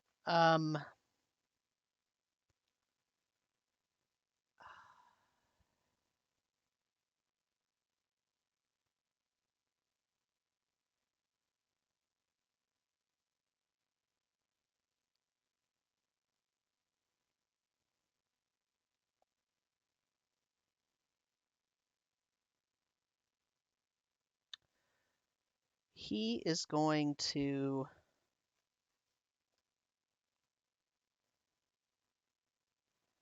cast a spell.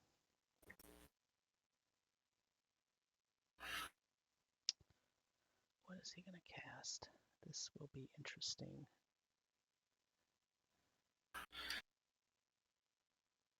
Can I tell if he's focusing on Emerin in particular with it as he's casting this spell?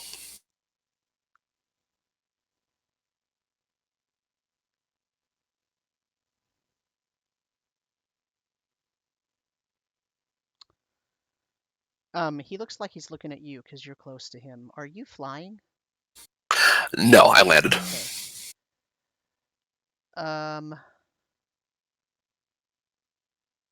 We're using fly to hop. Yeah. Over these fish, Yeah. basically, yeah. We're all terrified of falling into these crevices. The good news is if you guys get hit, you don't have to worry about making con saves. Only I do because I'm the one concentrating on the spell. That's a great thing. Con is not great. I'm gonna try counterspelling him though. Get it?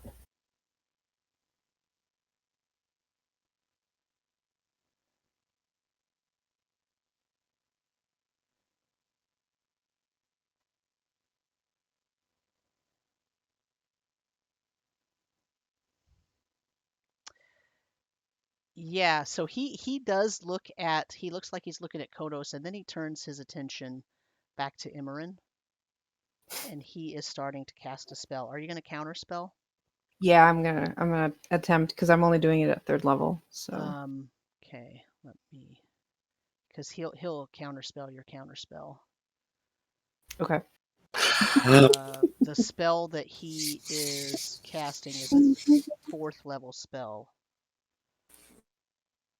and that'll burn one of his counterspells. Yeah. That's Battle what we of want. casters.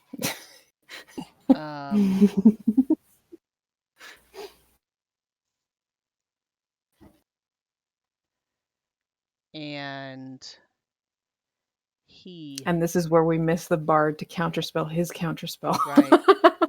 Yeah. He snaps his fingers. Whoops. Oh, hello. He snaps his fingers and appears next to Imran. Ooh. Oh shit! Oh no! I will counterspell him. Oh. Oh yeah, you were within 60. It's Yep, that was a 4th within level. 30 feet. It's a 4th level spell, so you gotta roll for it. I automatically cast at 5th level. Oh, okay. All right, so he doesn't appear next to Imran. Ah, thank you. That's the only. Thank you, Coda. That's the only one I got though. Yeah. Okay, that's okay. I'll make good use of it. Oh boy, he's pissed. Also, if I had to roll, I couldn't have rolled below a 20 because of glibness. Oh, So it would have been automatic success. Oh my god, been. the best. He is mad. He looks at Konos and he says, "How dare you disrupt my plan? This is not a place for you." And he points at you and he says, "You are next." And then Nope. it is Marcel's Nope, turn. nope, nope, nope, nope, nope, nope.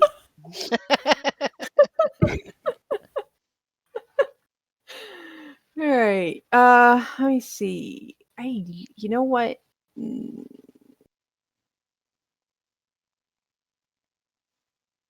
Yeah, that doesn't actually count as 2 spells. Cool. Okay. So I'm gonna try Chaos Bolting him.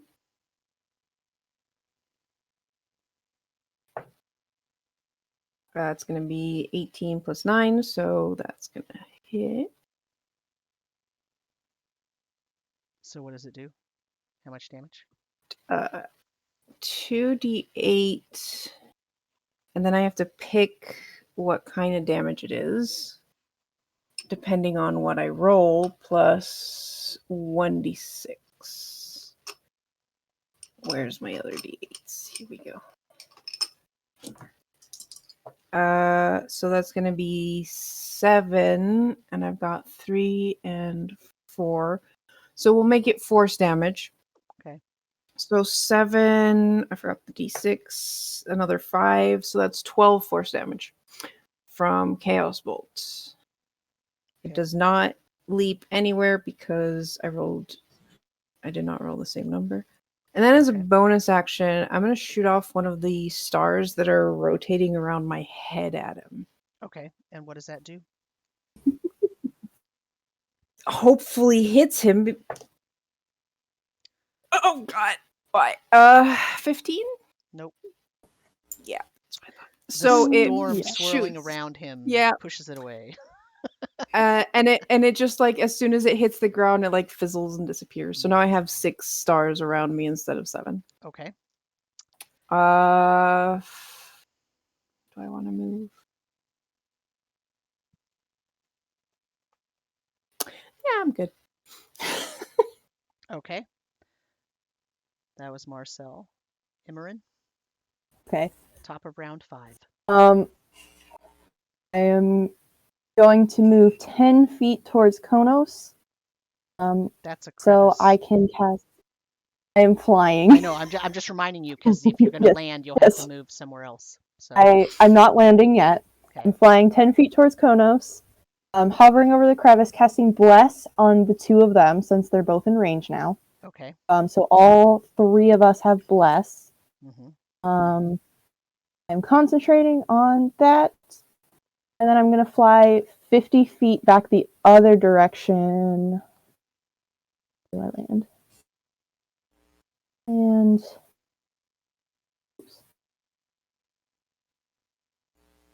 here. And I kind of look at Leralak and go, "You can't even pick me off. How are you going to pick Konos off?" and try and direct his attention back at me. Gotta get through me first. He's 10 times the spellcaster I am, so if you can't even beat me, you got no shot.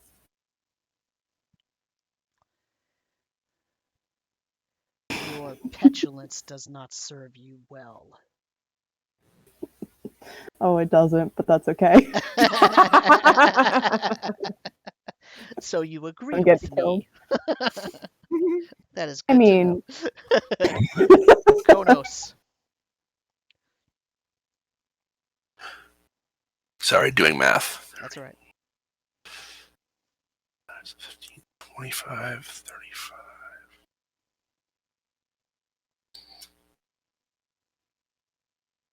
Okay, I'm gonna being mindful of but Marcel told me how Storm Sphere works. I'm flying straight for him. I'm going to basically fly. So here's what I'm going to do. 5, 10, 15, 25, 35. I'm going to try to grapple Leralak. Okay. Okay, so And if I succeed... Go ahead. Yeah. If you succeed, what?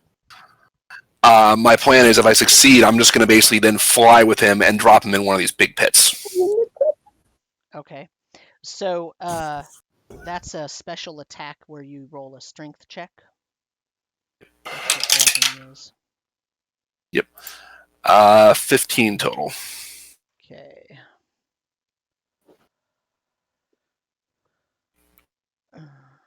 17. Okay. Great plan. Supposed to be a weak old man. Why do you roll so high? I was a weak old man until Shamasa Hasit gave me power. We'll kill that one too soon. It's fine. I'm willing to risk provoking an opportunity attack by flying back out. So 35, so 45. Be careful. 50, 50, and I'll land there, just on the far edge of that crevice. So here's the attack against you. Okay. I rolled a 2, so that's an 11. I cannot Oh, thank God. effing believe it, because he attacks with paralyzing touch. Good to know. I'm not going to try that trick again next turn. Oh, don't do it. Bad touch. Bad touch. Don't touch me. Okay, so that was Konos, and now it is Leralak's turn. Let's see. Ooh, he I'm did not freaking like out, that. y'all. He is mad. Come on. It's fine. Bring it. Oh, he's so mad. So pissed.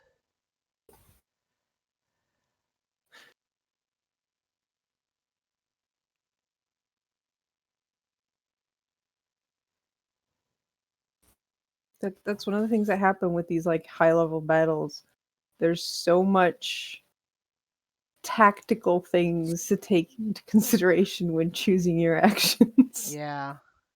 And there's Yeah. only so much you can this is plan like- ahead. I mean, this is like going to a buffet in Vegas. You want to eat everything, but you only have so much room. It's a really good analogy. It's always worse for the DM too, because it's not like you have the rest of the other people's turn to think of what to do. 100%. Okay. He looks at Imran and he says, "Perhaps you will be more willing to join me if I destroy your friends first." Oh, don't do it. Don't do it. Don't do it. And he casts a spell. Counterspell. He'll counterspell your counterspell. Okay. I counterspell. I don't have counterspell. I just want to be a shit. It's fine. It's fun, isn't it? It's so fun. A bolt, a burst of flame flies out of his fingertip and engulfs Konos. Konos, I need a dexterity saving throw from you. DC 17. Ooh. Okay. Natural 20. Okay. It's a fireball cast at 4th level. So Oh. it's still going to do it's going to do 9d6 damage, and you're going to take half. Oh my God. Okay. Okay.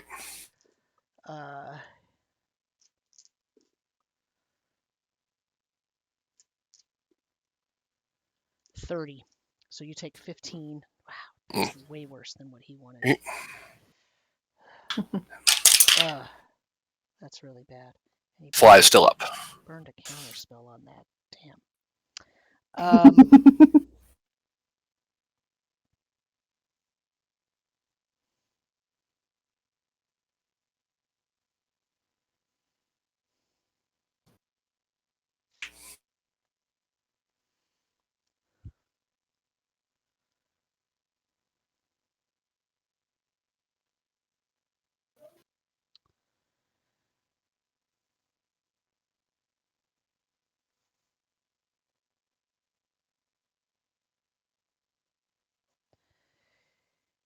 He is going to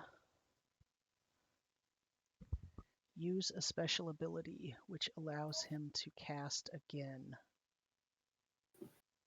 So you see him casting another spell. Okay. I don't have any more spells allows to counterspell at this point, so.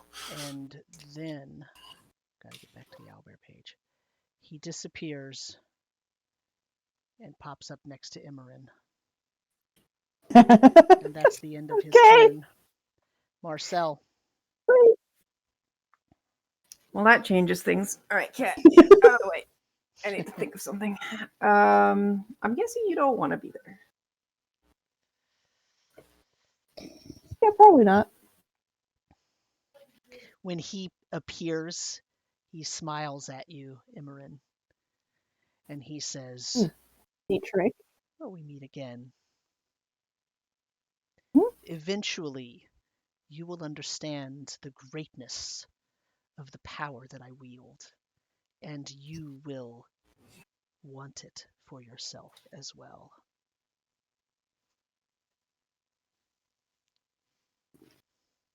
I think you're pretty delusional at this point, old man. Oh, Marcel.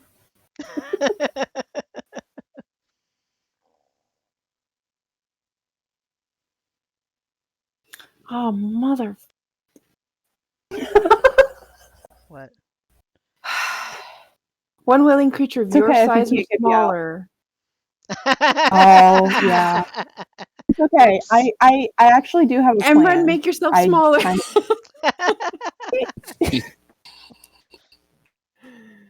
Kind of still want to do this though, but no. Okay. Where was I? Around there. This is a problem with being a small creature. Imagine if you had to contend with all those zombies and everything too. Oh man. Yeah, that's true. Okay, so I can't thunderstep you away.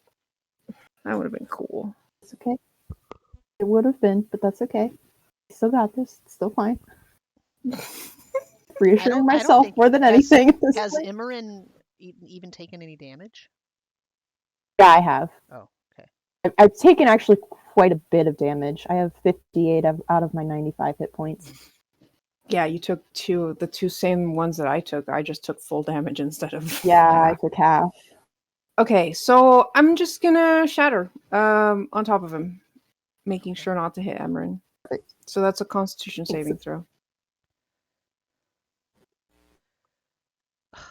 10. My dice turned on me. He About gets a time. +8 on that save. It's his biggest save bonus. Good to know. So what is he? Good to suffer? 3d8 thunder damage. Cat, I need that space to roll my dice. Please. Out of the way. Also, I need another d8. Why are the d8s hiding from me? Because they don't want you to damage poor Leralak. You already destroyed half of his army. Poor Leralak. Poor Leralak. I am so sorry, Leralak. Oh, come on. Okay, I'm not using another sorcery point to reroll those ones, because fuck that. 13 thunder damage. Okay. Not thunder. Yes. No. What is it? The sound one. Yes, thunder. Okay. Not lightning. Thunder. Uh-huh. Anything else? So that was my action. As a bonus action, I'm gonna toss one of the other motes of light, and maybe now that he's not in the sphere, I'll actually hit him. 18? 18 hits. Yes. All right. Cool. So he takes 27 radiant damage. Ow. Okay. And that's my turn. All right. Imran, top of round 6. Leralak is standing right beside you, smiling at you. Yep. Hello. I've been waiting to see you again.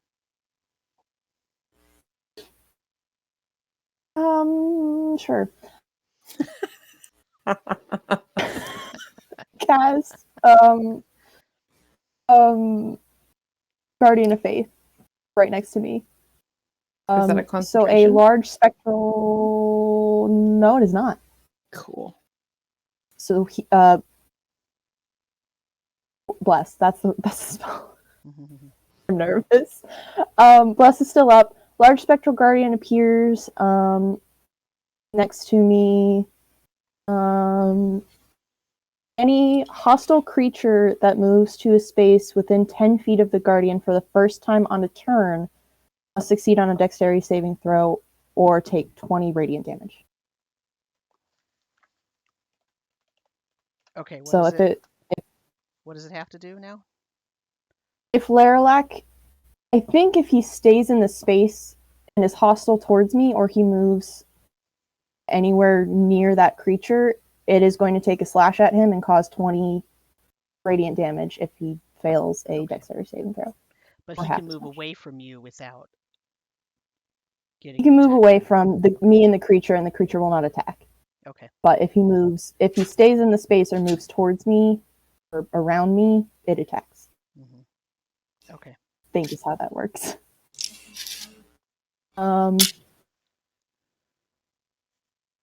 Anything else? I might throw a cantrip at him. I mean, I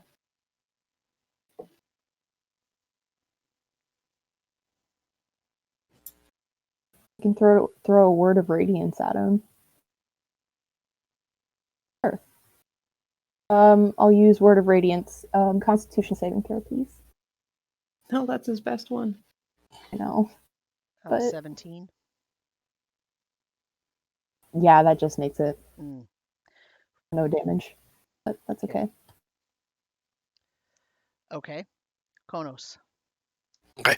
I'll use a bonus action to activate Bolum, and then I will fly 55 feet and land there, and I'm going to start attacking Leralak. First attack is I have advantage flanking. 8 plus 10 plus 22 on the first attack. That hits. Yep. 28 on the second attack. And a 29 on the third attack. They all hit. All right, so he is restrained. And then he takes 30 points of damage total. Oh.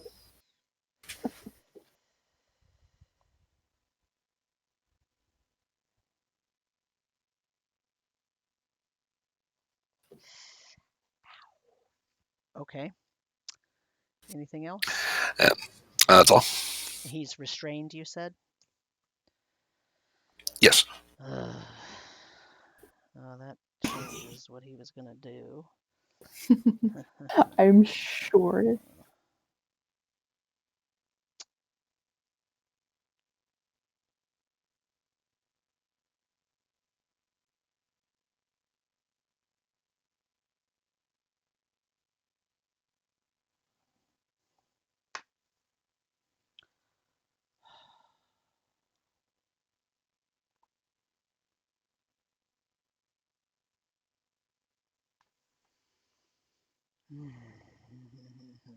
Okay, so first, I forgot that this stupid thing is floating. It's not walking. It could have been moving towards you this whole time. What, Leralak? No, this one. No, here. the two of the creatures are little Oh, floater right. dudes. So, Shadow thingies. yeah, Oh, that's a pain in the butt. it can get to there. Okay. This guy's just still wandering off. They You got just, another one they up just there. weren't sure what to do. They were distracted because Leralak Yeah, wasn't right. concentrating on them. I can't believe I forgot that. Okay, so You have one that- in the north too. You got another one there, yeah. oh, I do. Okay. Oh, yeah, I see. Let's see. So it's gonna move. It's gonna go to right there. Okay. In any case, so all right. Okay. You know you're winning when the DM whispers fucking shit under his breath. Let's see. He's restrained, so his attacks have disadvantage, which sucks eggs. That means he has to use a spell to get out of here. So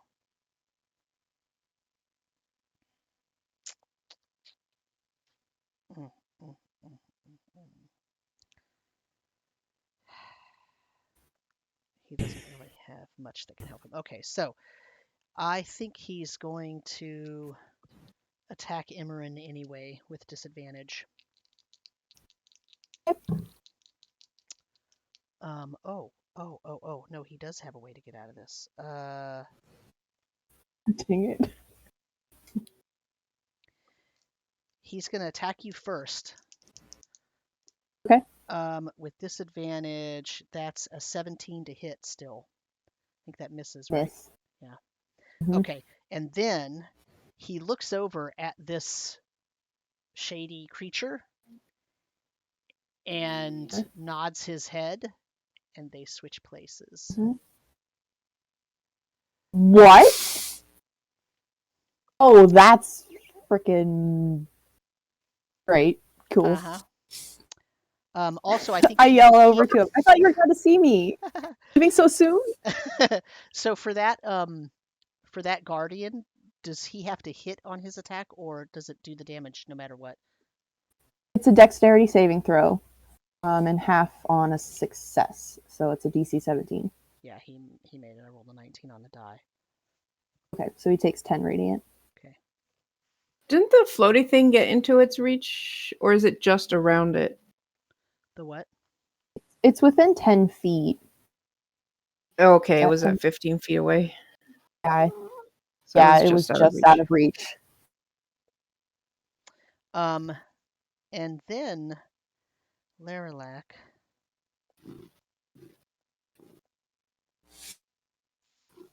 I'm guessing getting switched closer does not count for the beacon of hope going off.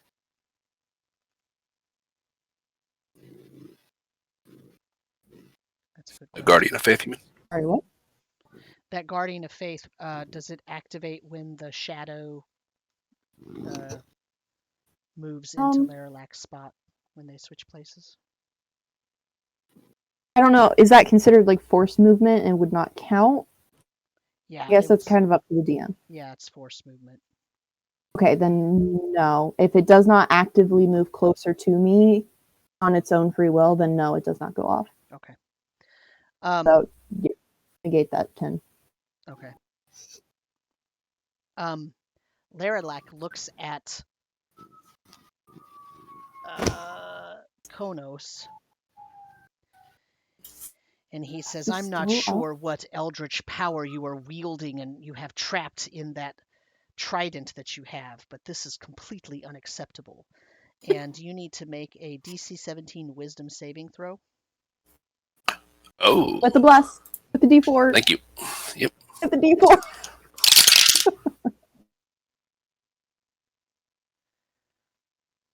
$27. Okay. He I was rolled a 19. he was using frightening gaze on you, so he was going to try to frighten you, but didn't work. Whatever. Okay. Let's see. That's basically all of his actions. So the shadow gets to attack though. Oh, these things are assholes.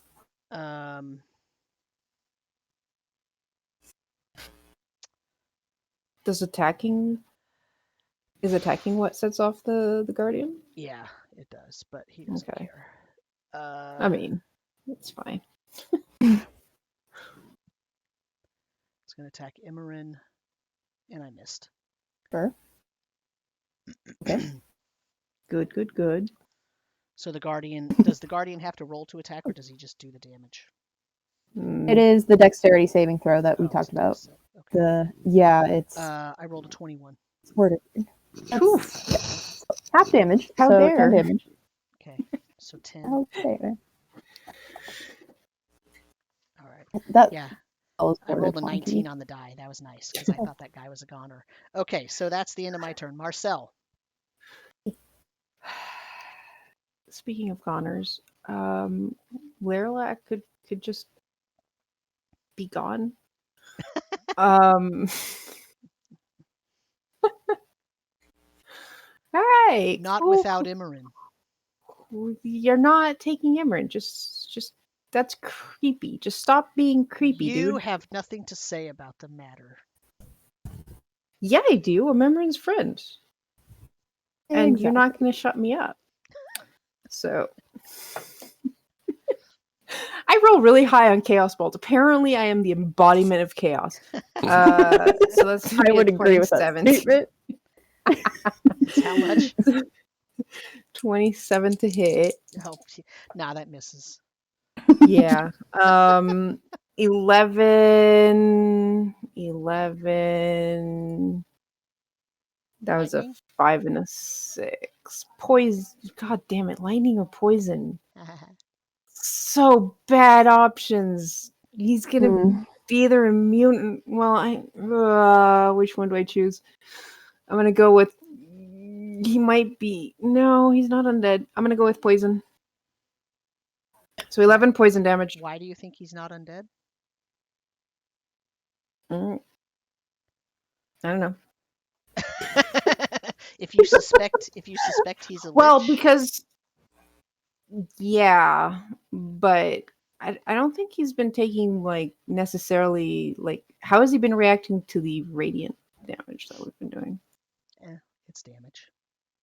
Yeah, that's why I don't think he's undead. So that was actually 15 total Okay. poison damage.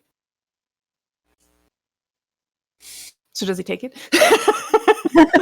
Oh, you picked poison? Yeah, he takes it. Yeah. Okay, cool. So now I've confirmed that he's not undead. He doesn't take all of it, but he takes some of it. Yeah, I mean, I figured he might be resistant to poison. Right, that was my action. Bonus action. We're gonna send another mode at him. Because he likes those. Ooh, another 18. So that's 27 to hit. Yep. And that is... I have to keep scrolling up and down. Chrono Stars. 40-12.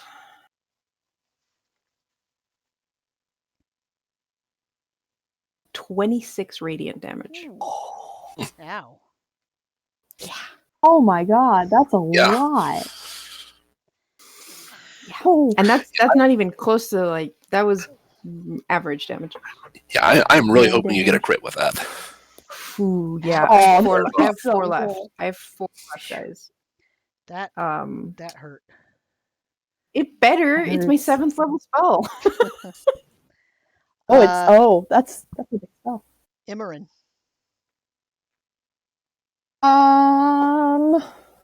There's a shadow. There's a shadow in front of you. Oh, dang it.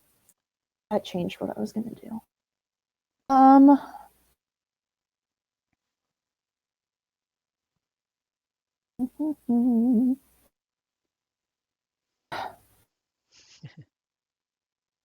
I'm just gonna cast. No, I'm not, because Konos is right behind me.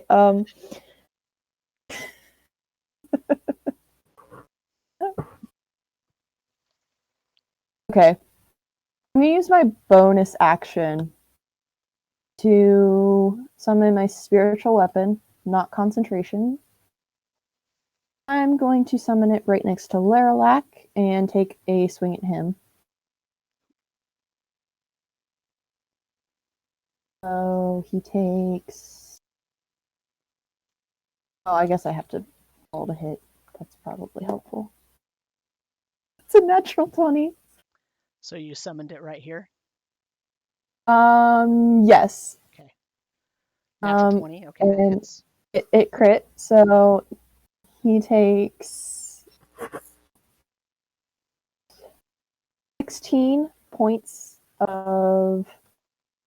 Oh, that's not what I wanted to do.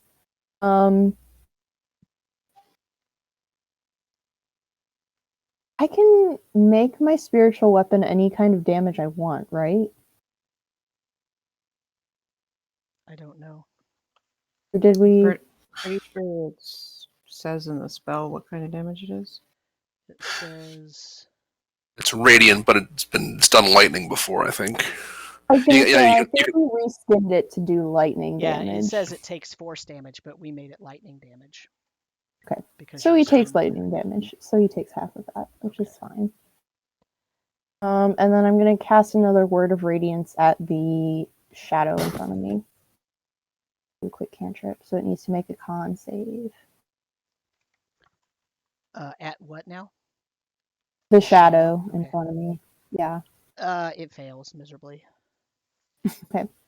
It takes. I'm moving that die away because it's now failed me 3 times. Oh, Vanished. Just Nice keep jail. using it. Okay. 15 points of radiant yeah, damage. it's gone. It dissipates. Okay.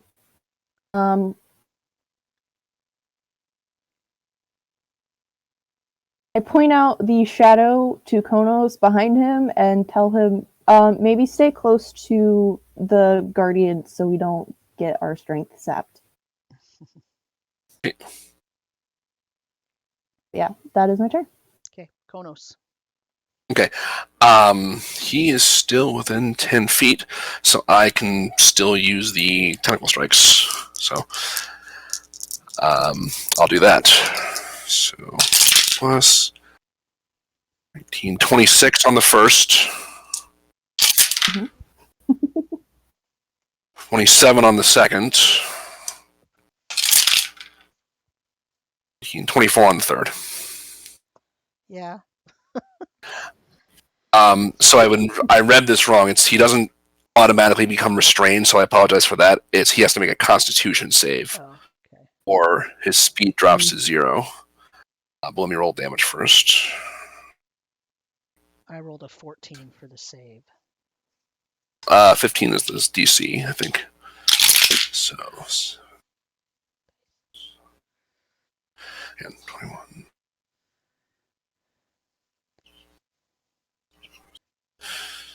Seven plus 11 total, and then 11 total damage, bludgeoning, and then his speed is 0, and he has disadvantage on all dex saves while he's under this effect. He can make another con save at the end of each turn to end it. Okay. He says, "These dice are ridiculous." Anything else, Konos? No, but actually, if you want to give him like 21 hit points back, because I over added on the last round I hit him. Oh. Because the tentacles, I don't think I'm looking at the wording on this. Don't do any extra damage. They just do the d6, so he can have 21 back. Okay. For now. That's all.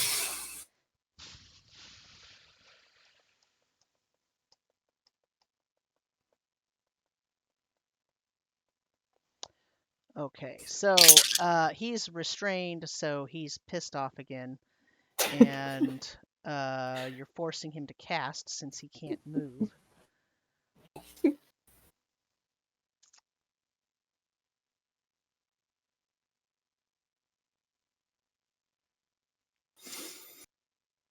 Yeah, why not? Counterspell.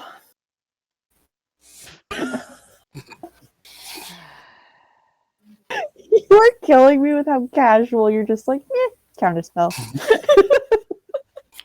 It's just like, yeah, I feel like it. That was my third. That was my last third level spell slot, which is why I'm like, you know what? It's okay. It's fine. What else am I gonna do? Thunderstep. You can make more. He does Oh, not. I know. He does not counter that counter spell. He chooses not Okay. to. It's a third level Okay. spell, so if depends on what he's casting. He was going to cast a second level spell. Okay. That's why he's. So I guess letting he's me not. counter it. Letting. I mean, because I could counter spell again. He's I know. deciding not to. Look, the more counter spells he burns, the less things he can throw at us. And he might be starting to run out of the high stuff at this point. Better. He's still I got mean- a couple of good spell slots left, but he has to survive to be able to cast. That's the key. So, what he is going to do? Let's see. Let's be.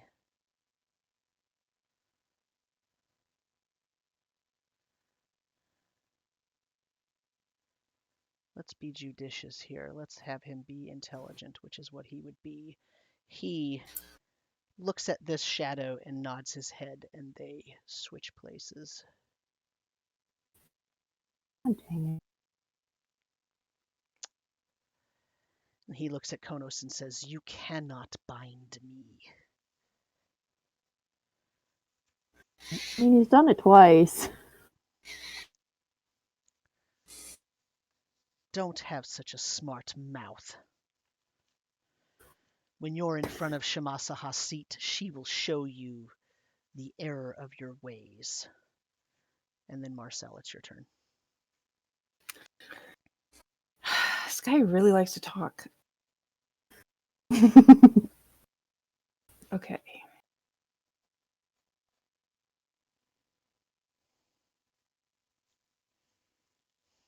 There is a big cat butt where I roll my dice.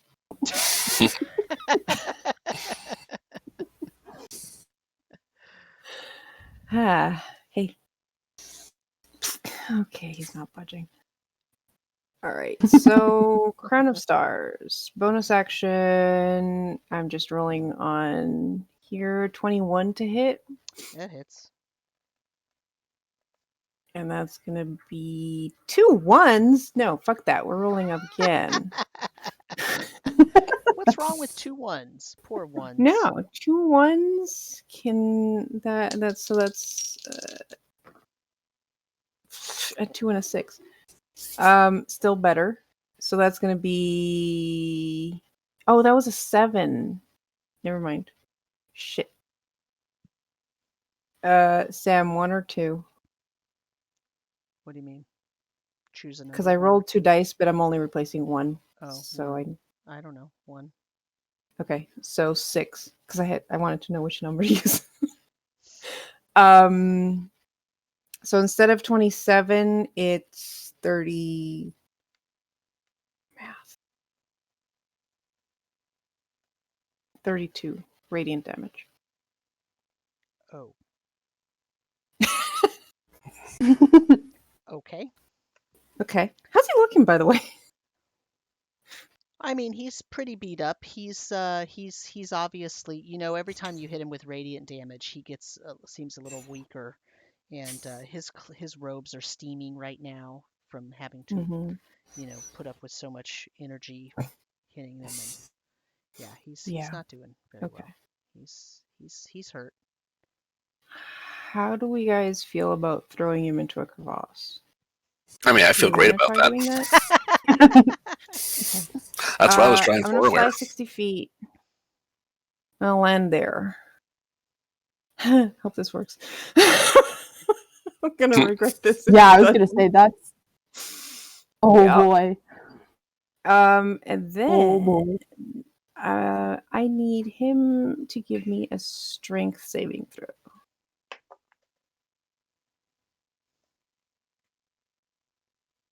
I rolled a 3.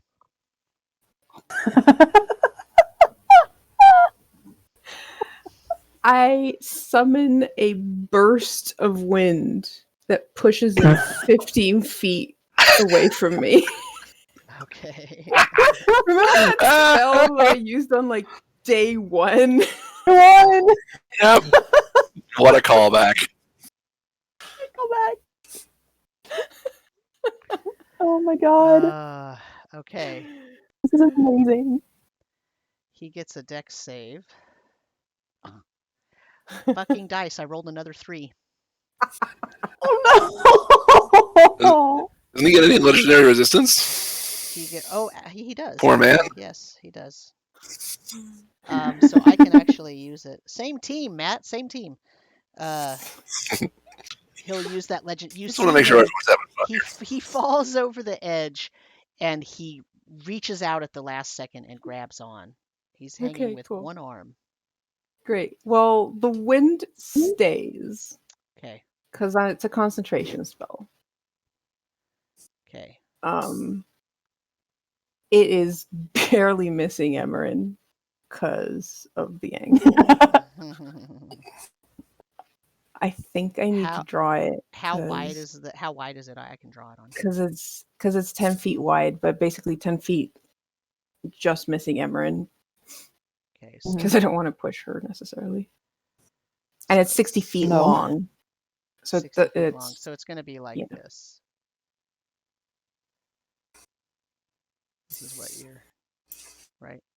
It's going to be like this. Oh boy. 50.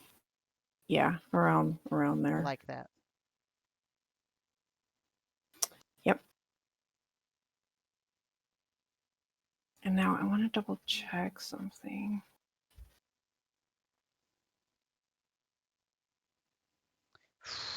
Man. Change direction. Owie. Okay. Yeah, so that worked. Great. Everything worked according to plan. You're like, all right, let's go. All right. So that was Marcel. Imran. Okay. You feel a great interesting. wind blowing right behind you. Yep. You're having deja vu.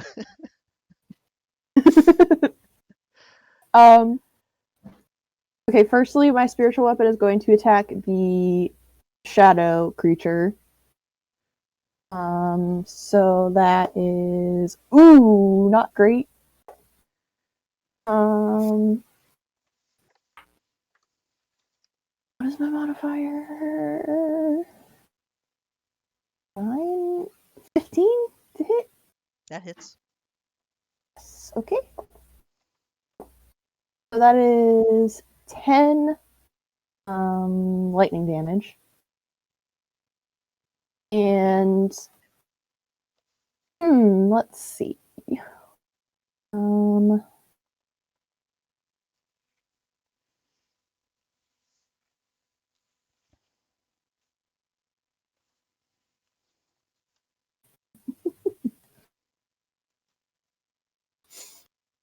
I would like to. I like how even in battle, Marcel is a little shit. It's my favorite thing. I would like to cast Shatter. No, I wouldn't. It's a radius. Just kidding. Oh, wait, hold on. Oh, from a point within my range. So I would like to center it on Leralak. Okay. Cast Shatter. And how big is the radius? It is a 10-foot radius, so I don't think it will hit. It shouldn't hit Konos. Oh, maybe it does. Hold on. You can You can probably you can center it. To Yeah, not I can move it. I can move it. I think it's just gonna miss me. Yeah, I can move it Center on him. away from Konos Yeah. a little bit, so it's not yeah, quite centered it's on not, him. It's not going to hit him. Look. Yeah. His brain is fried. Yeah. It's okay. Yes. And what does it do? I need a Constitution saving throw.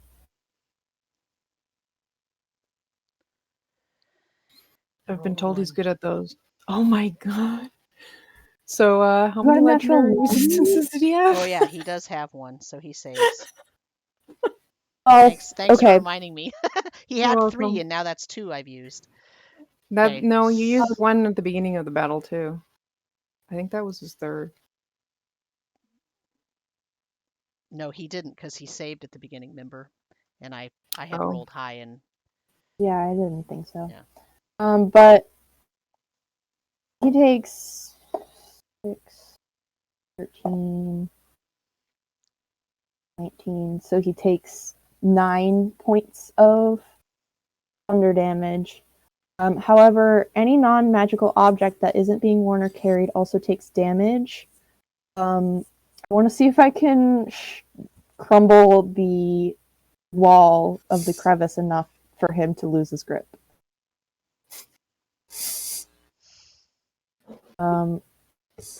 Any material such as stone or crystal metal has disadvantage on the saving throw with that.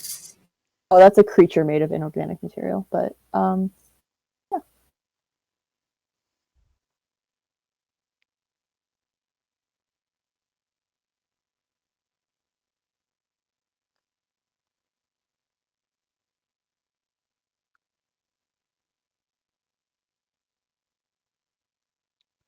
so roll me a d20. Okay. It's a 17. Okay. You make the stone crumble, and he seems to fall into the crevice. These two. That make sure DM the covers that. phrasing. Yeah. What? Seems to. Appears to. You think you see. Okay. That is my turn. Okay, Konos. You also saw Leralak. You saw what he was holding on to crumble away, and he fell. Yeah. I'm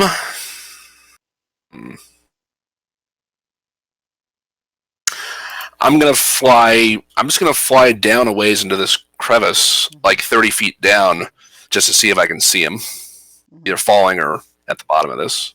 Yeah, he's falling. Be careful. Okay. Continue.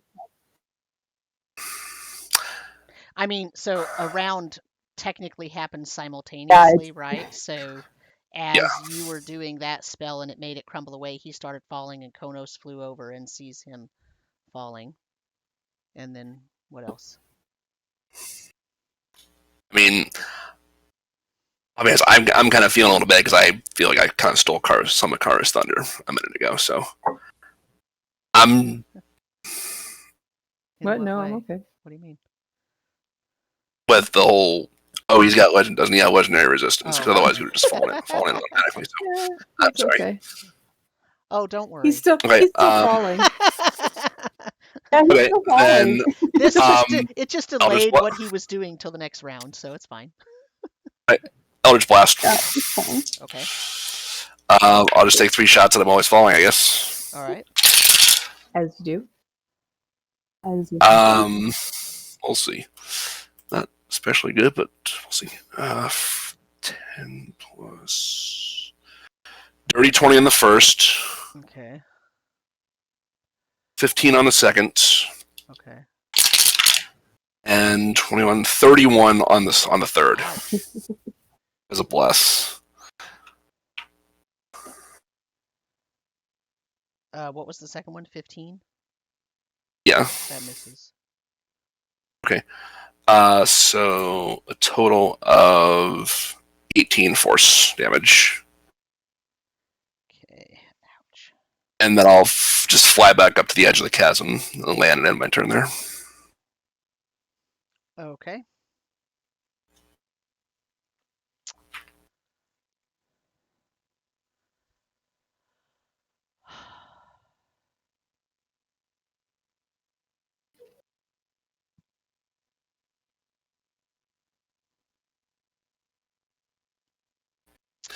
And I'm just going to listen intently for a thud.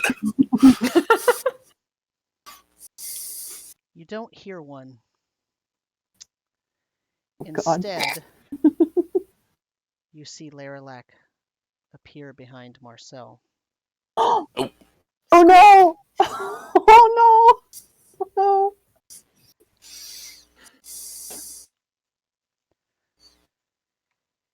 I had a bad feeling about that. He says, "That wasn't a very nice trick, but I am I thought impressed it with was pretty great. I'm impressed with your abilities. Perhaps Shemasa Hasit would like you as well as Imran." Don't do it. I'll kill you. His turn is over because you made him waste his spell on having to get out of there without falling. But the shadow Oh God. Damn it. shifts over and attacks Konos just for the heck of it. And I don't know if that misses. Hey, That he is... shifted closer to the within 10 feet of the guardian. Yeah. That's all right. That is a 20 to hit Konos. I think that hits, right? That hits, yep. Huh?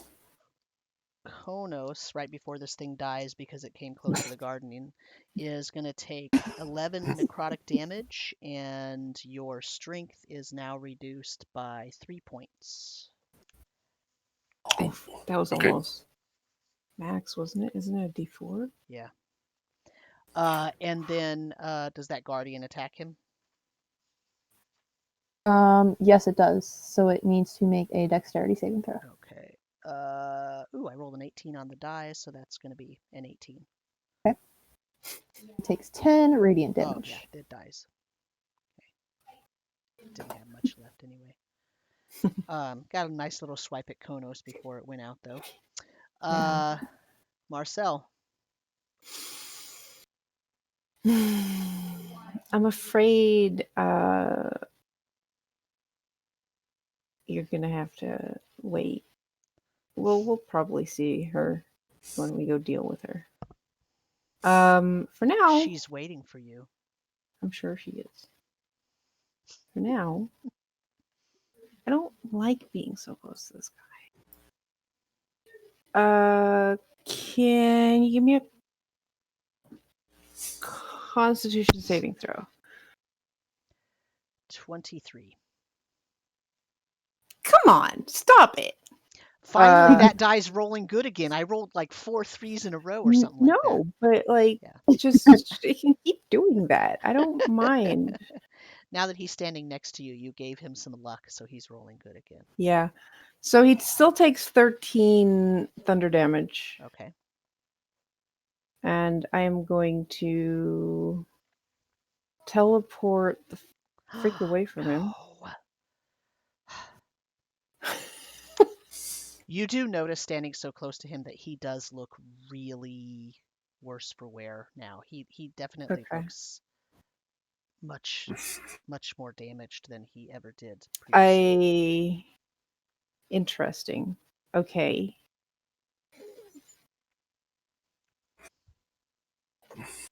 Wait, Is was that that an wind action? still there? Yeah, so Okay. the wind originates from me. So, and I can change the direction as a bonus action, but if he looks wounded, I'd rather use my bonus action to throw a star at him. Mm-hmm. So the wind would still be coming from me. I was gonna change it and make him blow in his direction. But since it is still going from me and I don't want to like blow my friends off, I will teleport down here. That way, if it's still going in the same direction, it's basically going away from everyone. So it's coming off of you like this then. Yeah, basically. And then we will bonus action. Hopefully hit him with a star. That's going to be 25. Of course that hits. I'm so bad at rolling well on most of these. I've only missed once. Oh, wow. Okay. 28 radiant damage. Ow. Mm-mm-mm-mm. 3 left. Think you can take 3 more? Those are nasty. Those are nasty. I really like that spell. And Ow. that's... That's Marcel. Emerin. Yep. I am going to fly. It's still up, correct? Let's double check it. Yes. Um, Actually, how much damage did I take from the shadow when it hit me? 11, you said? Yeah.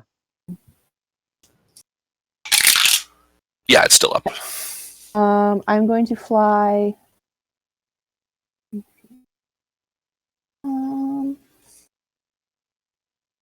Oh, yeah.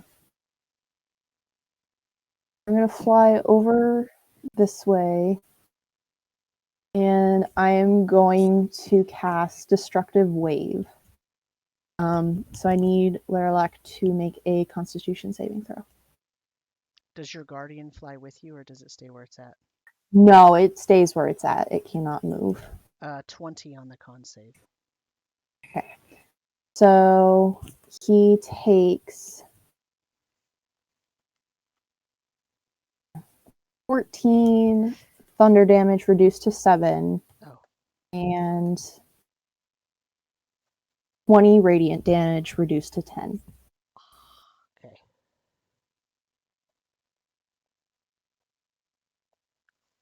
Okay. Anything else? Bonus action, move my spiritual weapon a little closer. I can move it 20 feet, so I can move it right behind me. Right there.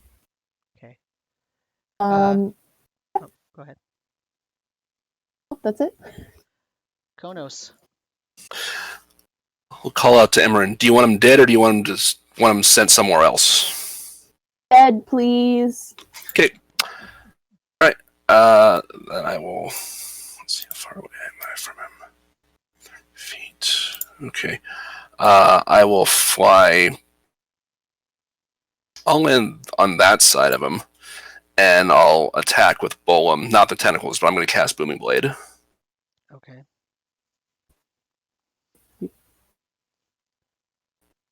16 to hit. 16 does not hit. All right, that's my turn. It's with a D4. Oh, thank you. It's an 18 hit. Go up. An 18 does hit. Yay. Team Bless. So, That's why I cast Bless.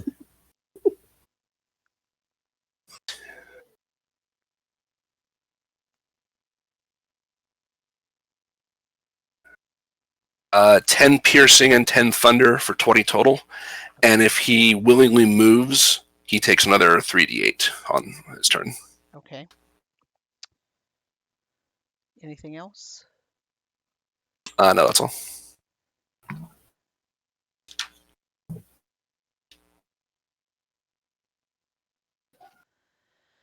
Oh, all of you people in your movement.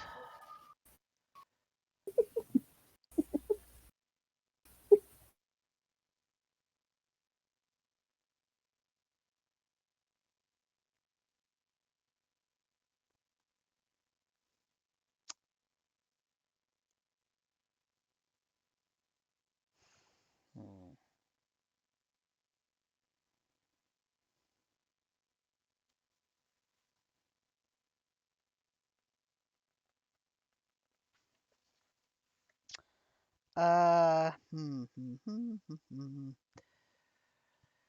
All right, so he is going to. Oh, this is.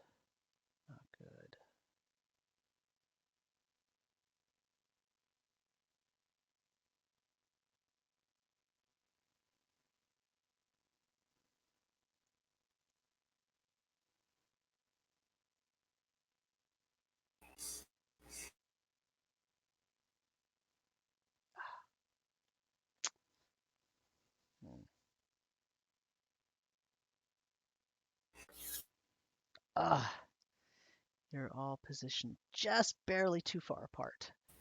This is horrible, horrible, absolutely horrible. Yep, That's the okay. worst. Okay, so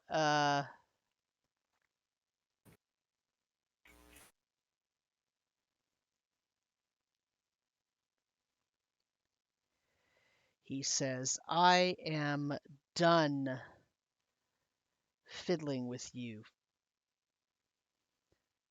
And he casts a spell.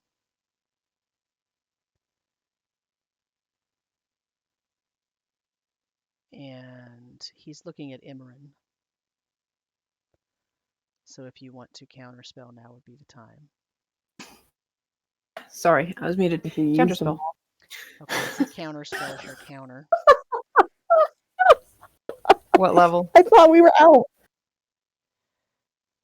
His counterspell is a 3rd level. I counterspelled at 4th. I'm out of 3rd level spell slots. Oh, That's what I thought. I can upcast. shit. You can. I mean, he only has to roll like what, 14. Only. Rolled a 4. Oh.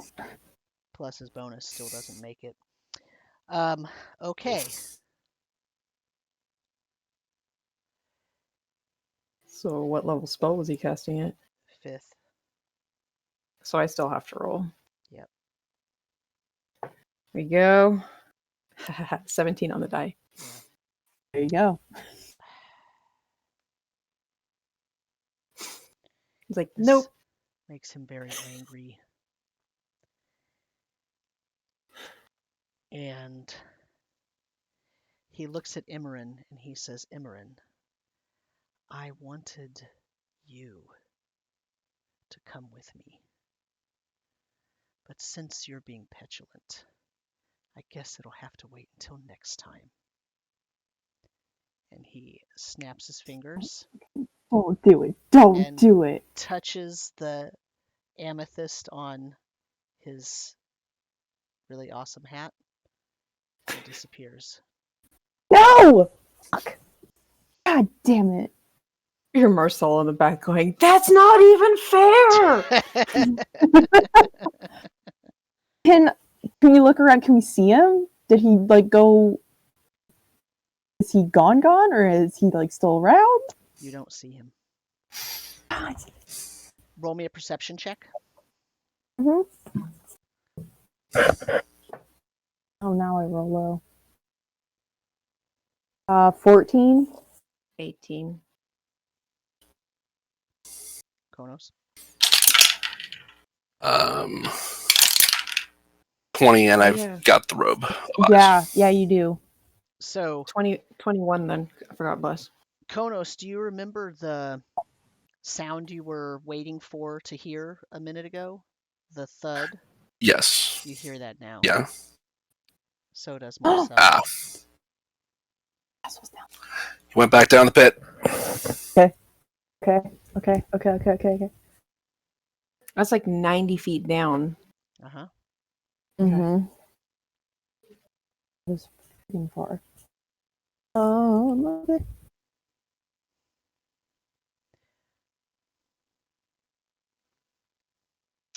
What do you want to do? It's my turn. Oh, I'm going after.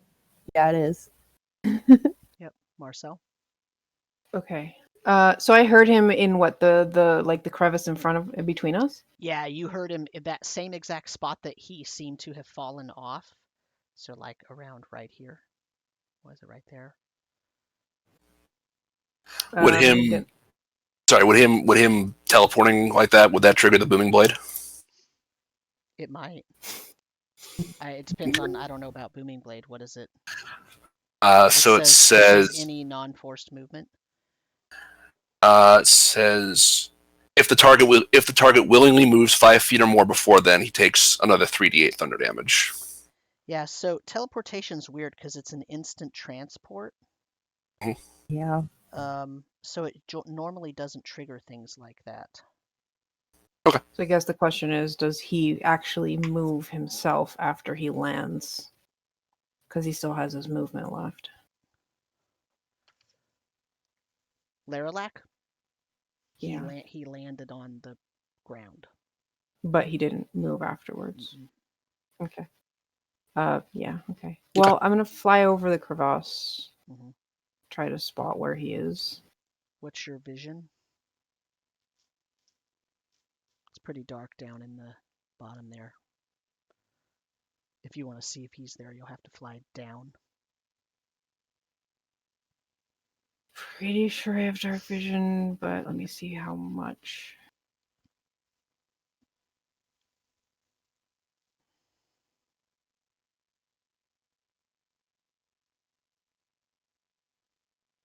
No. Lutrinians don't have dark vision. Okay, but I still have 3 of the stuff, Mm-hmm. the stars, which are, because I have 3 dim light in a 30-foot radius. So I'm gonna have to go down. It's that dark down there, huh? Yeah. So All right. you're New basically idea then. spending all your movement to get down there far enough. Yeah, because that's 60 feet, and then I'd be Plus, basically you had 30 to feet move. from the bottom. Yeah, you had to move to get up Um, there. So no, you know what? I don't want to get that far down there, just in case he's got, another trick up his sleeve. mm-hmm. So I'm dropping concentration on the wind, and then I am going to summon dancing lights. Okay. Bloop, bloop, bloop, bloop, on the way down until I find him. I just need to see him. And dancing lights is 120 feet. So I can illuminate the bottom. At the bottom of the crevice, you see a body with his same bluish robes that he had on. Is he like collapsed on the ground? He's laying there as if he hit the bottom. Okay, but is he like move? Like, do I see movement? He's not moving. Weird. Did he just kill himself? I don't like this. I'm throwing another star at him.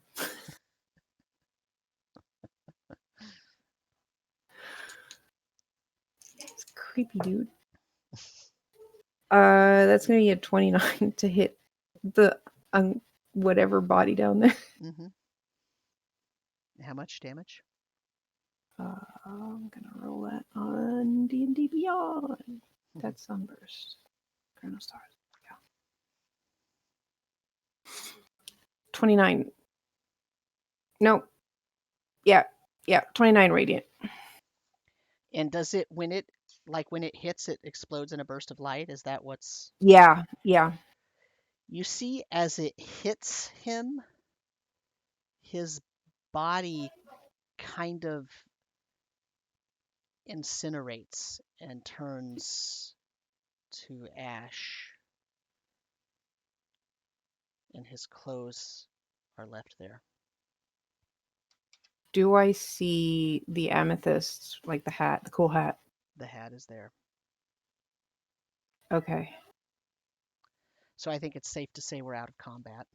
Yeah, I'll give the call to the others. He turned to ash. Mm-hmm. I think we got him. Good job. We still have fly, so we can fly down there. Those of you up there, when you look around at the rest of the battlefield, which I didn't narrate it, but basically for this entire battle that you've been going, so this was 9 rounds, right? So like 1 minute worth of fighting, right? Which is insane. How long does fly last? We'll 10 minutes. Oh, okay. So as you've been fighting Leralak and his entourage, there's been a raging battle around you. The boats are fighting with sea creatures still that made it to the lake. There are people on land. A lot of the Haka hopped out of their boats and ran onto land to fight with some of the undead creatures from the sea. There's battle just all around. And as his body sort of crumples and incinerates down and turns to ash and starts to spread away, when the rest of you look around, because Marcel's down in the crevice, so they can't see, but the other two of you are looking around and you see that the undead creatures that were part of his army are starting to move a lot slower, and some of them sort of just crumpled down. They sort of have lost their external motivation, and you see them just kind of turn and start wandering away and start getting mowed down by the rest of your side of the army. Several of them just die in place. They just fall down and die now that Leralak has turned into dust.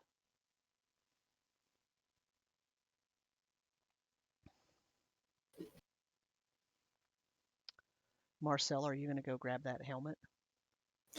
Yeah.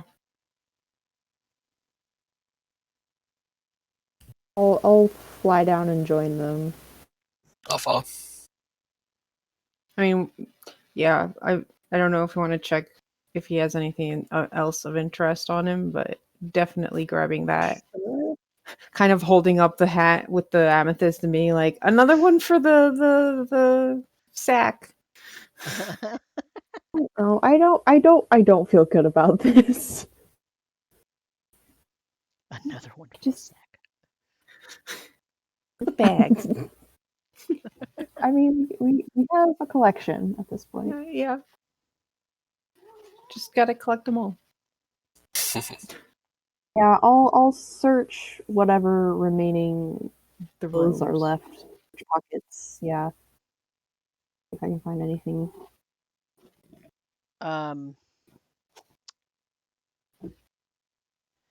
In the robes, I have to look up what this is because I forgot.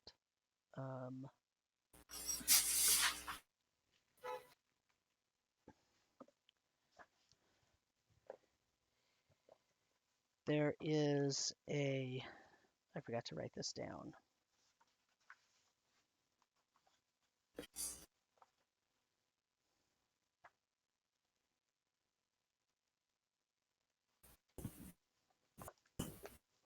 Is it in here?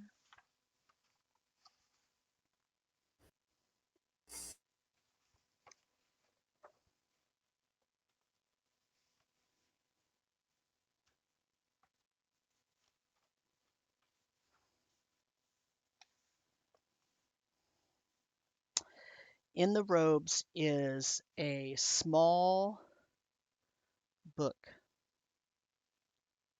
and it has a black leather cover,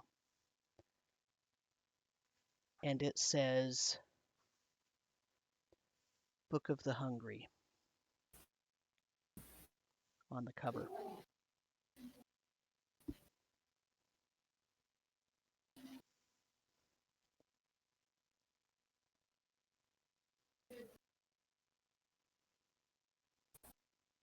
I heard you say hungry. Book of the Hungry. Book of the Hungry. You think that's what he was using to control the army?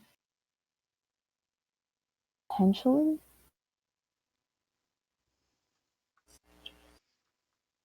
Can I open it? Do you want to open it?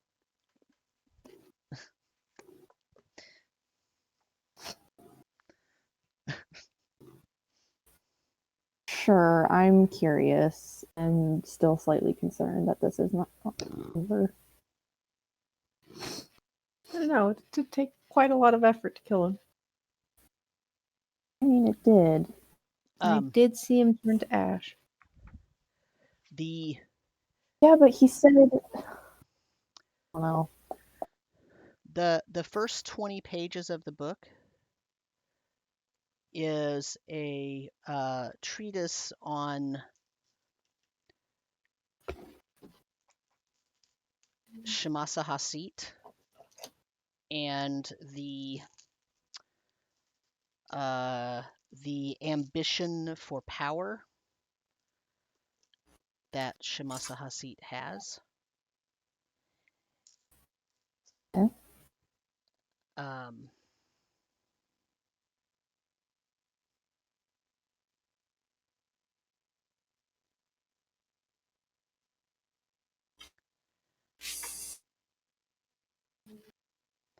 The next 10 pages, I was calculating something, sorry. The next 10 pages is a set of spells that are written in they're written with primordial script or abyssal script, whatever the script is that's used for those languages. But if you read those languages, when you look at the manuscript, it just looks like gibberish. It's like codes, right? It's like the words have been encoded. So it's like if you were to read a sentence in English and all the letters were in the wrong spot, it would look like gibberish. That's kind of how this looks. But it's pretty obvious that these are spells used to control undead creatures. Gotcha. And then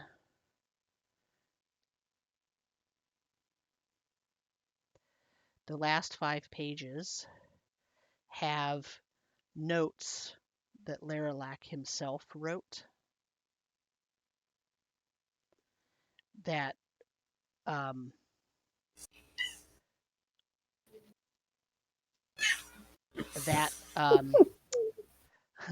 that talk about the sacrifices that must be made to achieve the ultimate power position.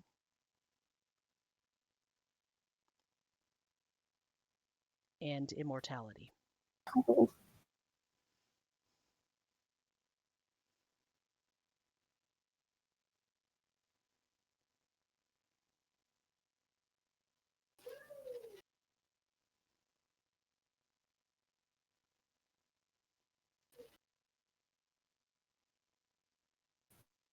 Interesting.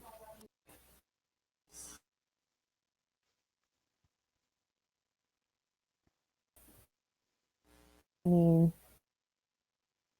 you see that one of the makes things a lot that of sense.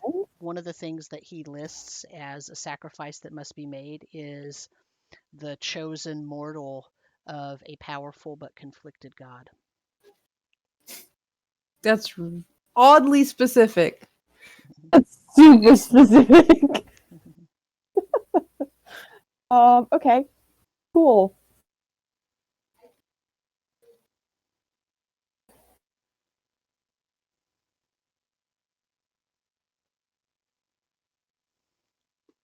All right, who wants to take this book? Because it's creepy.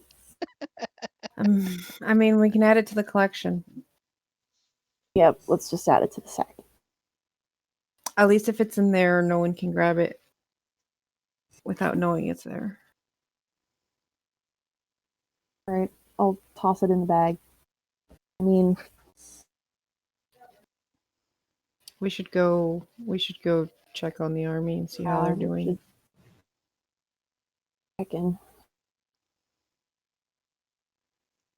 I guess we'll use the remainder of our flight to travel back to our boat. Or wherever the command post was set up on the shore. The Sabatinas.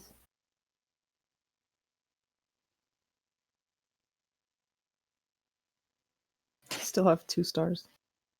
How long does that last? An hour. Okay, so you make it back to the boat. So we're going to end this session in a few minutes and then we'll have a debrief. But is there anything you want to do at the end of the session in terms of your characters and what your plans are? When you get back to the boat, it's pretty obvious that the tide has turned, so to speak. And because there's not a lot of tide now, right? Because the ocean's all gone. But the tide has turned. And the undead army is being completely it's Routed. being routed. I mean, it's not actually being routed because they're kind of walking around aimlessly. They're Oh, not actually that's true. retreating, but basically they're being decimated. So yeah. I think on the way back, just because like Marcel doesn't think that they're going to be using it for much else. If they see anyone who's in particular need of help taking down a big undead, they'll fire off the 2 remaining stars to help them. Yeah, I mean, for sure, there are still smaller battles raging. You can go help and do all that stuff. Yeah. But, I think our main priority is getting to the command post, because then they would know if anything is needed. Yeah. But yeah, on the way there, since Marcel knows that it's only going to last an hour or whatever, might as well help whatever pockets need it. And then we'll land and figure out if there is actually anything that like really needs help. Otherwise, it's more or less mopping up, which I'm sure our allies can do. Yeah. Mhm. I'm also at some point going to cast a sending to my mom. Okay. And just, let her know. We made it out fine. I think everything's going well. We did kill Leralak. That's it. I thought you already killed him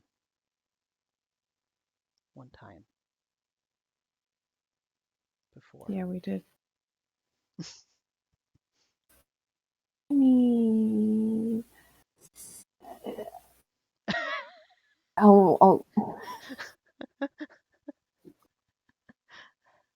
mean, I'll send another sending spell and go. I mean, yes. I guess I don't know if we actually killed him, but he's gone and the army's retreating. So that's good. The army has been stopped. Yes, yeah, that. That Calport is safe. Very good news.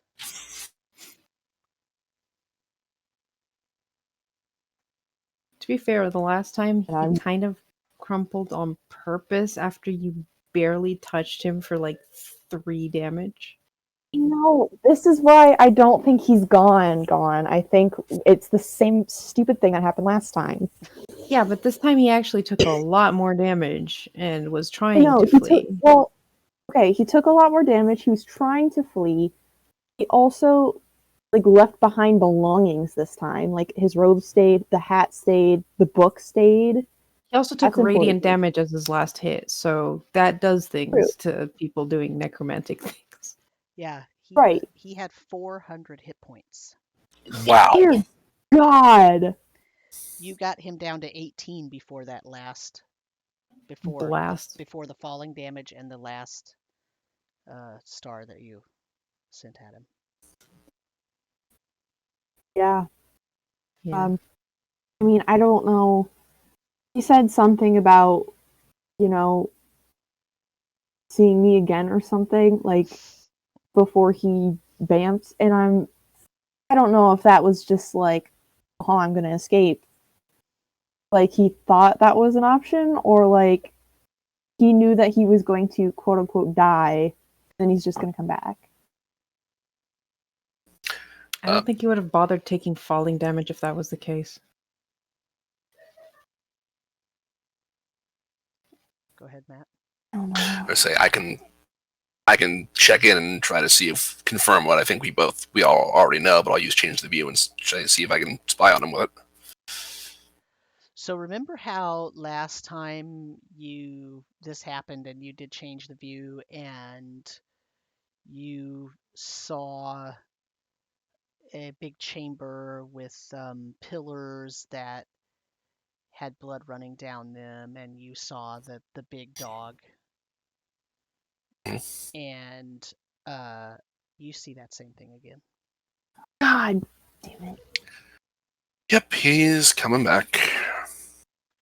We need to deal with the one who controls him to stop him for good. We're gonna have to kill the demon before he comes back, or I don't know, how long does it take? I don't know, but we got to get a move on tomorrow. Not So quite if tapped, he's a lich, you have to destroy the phylactery. Yeah. Right. Which we don't know what or where it is. Yeah. I mean, And he wouldn't be careless enough to carry it on him, I'm sure. I mean, on the bright side, if he's a lich, it is going to take him at least a couple days to come back. Yeah. Well, I mean, Konos is seeing through his eyes right now. Yeah. Yeah, he's already back. Minutes. God, And isn't that what happened the first time I did it too? over this guy. Mhm. Wish he We would have to stayed figure there. out how to get to Shamasa. Yeah, we have to end this entire thing. I mean, is there anything I see of this chamber that might indicate where it could be? Uh, And she's in a place of power in hell somewhere, right? I don't know if you know where her home is.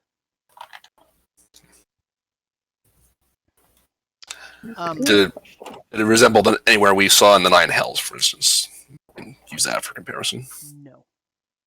But there is a lot of flowing blood and pillars that are made of flesh.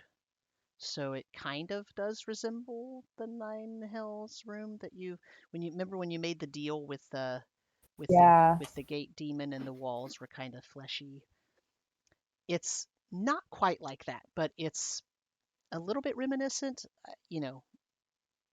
It's no place that you've ever seen other than the last time that you looked at this vision. I have a question. Yes. The spell that we have.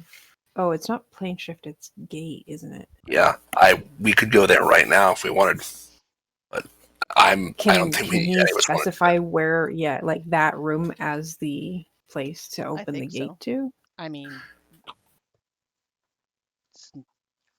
let's find out. To a precise location on a different plane of existence. And he's seen the place. Oh, when you cast a spell, you can speak the name of a specific creature. If that creature is on a plane get him back other here, than too. the other you are on, the portal opens in the named creature's immediate vicinity and draws the creature through it. Oh.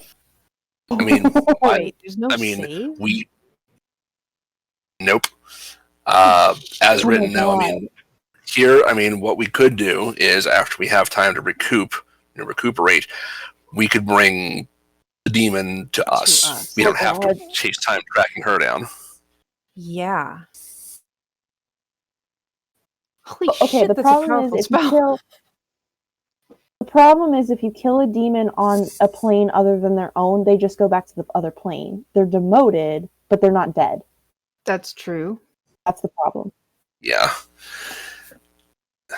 Or we could then we could do the other way. We could go where they are. I think we're gonna have to take Again, not something I want to do right now. I don't even know if I would really want to bring Shamasa here. Well, not I feel here in this general vicinity, but I know, but like in this plane, like I don't really want to release a demon, especially if we fail and then she's just here. Mm-hmm. Yeah. Well, like, that's just I don't think bad us failing is an option to begin with. I mean, I don't think it is either, but it's also somewhat of a possibility. Yeah. I will also point out, if my theory that Shamasa is one of the souls that was the children of Dalencia that was basically twisted because they ended up somehow in hell or whatever, then destroying her is not necessarily what you want specifically. No, actually, in fact, so the ones actually, I can tell you that the ones I've absorbed so far, they've actually, so if I'm reading your note from last time left, basically, they're essentially being healed by the coral itself. They've basically been absorbed and healed by the coral itself, right? Mm-hmm. Yes. Okay. So when I absorb them, that's where they go. So if we can do the same with Shamasa, that is where she would go. If assuming it's one of the same. I think we kind of said, we talked a while ago about, getting all the rest of those things first would potentially weaken Shamasa. Mm-hmm. And then, so the end goal would be weakening Shamasa so that you can purify her, Yeah. which means taking her out of her lair isn't necessarily a bad thing, Yeah, because our goal Right. is not to kill her. Right, and she's likely to be more powerful on her home turf. yeah. Not to mention that makes it a bit harder for Leralak to help. Mm-hmm. Plus, if she's powerful enough, she might be able to stop us from coming there in the first place.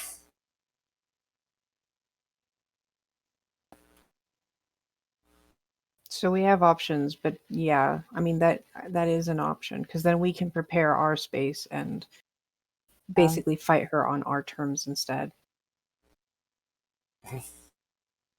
It would mean we can't find, like, we'd have to deal with Leralak and his soul jar later, but I suspect, given that he was all Shamasa has given me great power, if Shamasa's gone, that's not going to be great for him. Yeah, that cuts a lot of that off. Just a bit. So how many dogs are you missing? 3 or 4, I think. I was gonna say, because we did kill one. Do you think that affects anything? That's a good question. That soul's probably either back in circulation, or, I mean, if it's a demon, it might have just gone back to reform. So you got 1 from the Palace of Mud. You got 2 from the Stone Road. Bolum itself might be 1. You destroyed a statue in the Chamber of Eyes, so that's 5 if you count Bolum. And if you count Shamasa as number 6, then there are only 2 left, because I think you decided there were 8. Yeah, because we said that's essentially the 8 charge to make the path. Is kind of what this is representing. So if there's 2 left, then yeah, we got to find those 2. And the hint we had from Volum was that they were on different planes. Which means we'd have to go to the planes we haven't been to. Yeah, that actually kind of makes sense, because if we killed one, the one we killed was in the shadow. Was in the shadow realm. But there was a second one there too. There was one in the tower, and then there was one in Leralak's lair. Wait, what happened with the one in the tower? We didn't do anything with that one. Yeah, we didn't do anything with that one. We left that one alone. So we could go back. So we actually know where one of them is. Yep. So there's 1 left. Yeah.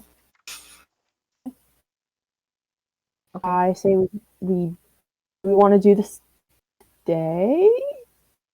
Maybe not. Okay. We are not terrible on spells. I mean, I can get some spells back, but still, we're pretty tapped. I mean, I'm thanks to the heal, I'm at full health. But I've got 1/5, 1/6, 1/4. I mean, we're not doing it in this session for sure. No. Oh yeah, no, not the session. we're just considering in game if we're resting. So I guess it depends on how much of a time necessity you think there is for a time push for this, because remember, you're also going to level up. Yeah. Right. And the army has been defeated. The army's been defeated, and the water is out of the common plateau. So 2 of your main things are done. The other thing we have to keep in mind is that if we want a long rest, that's spending 24 hours doing nothing, because we basically just woke up. about 2 minutes ago. Right. Probably mean, more because there was a lot of I mean, today. yeah, narratively, you woke up and you ate a meal and, you prayed for your spells and you did different things and you talked to everybody and you made sure everything was planned out and all that stuff. And then you went and even though your particular battle with Leralak and his immediate minions was technically only 9 rounds, I mean, you have to imagine that you were overseeing different things and fighting different battles as you went and I mean like it was a war for a day, right? Yeah. still means I mean, tonight that doing is nothing but resting until we go the next day. I mean, I'd suggest we do that anyways and wait till tomorrow to do. But there is a good point also that we know where one of the dogs are. It's in the Temple of the Raven Queen. We're less likely to find resistance, assuming that statue is still there. Mhm. I have a question. Yeah. Whatever happened with the raven that was following us around? Oh yeah. That It's was a still thing. friends with Otto. Oh, okay. So it didn't disappear when our revenant friend left. Nope. Departed. Okay. That's interesting. Because that's our Still ticket have eyes on us. to the Raven Queen's temple. It's actually really true. I mean, I don't know. I would be okay with just a short rest. I still have both of my fifths. I have 2/4. I have 3/3, all of my seconds, and 3 of my first. Like, I still have. I used my high spells, but I didn't use a lot of my low spells. So if we think we're not going to meet a ton of resistance, I can do with just a short rest. Yeah, we could do that. Short rest and then go to the Temple of the Raven Queen and see what happens there. So basically, start of next session, we'd be going there first. Yeah.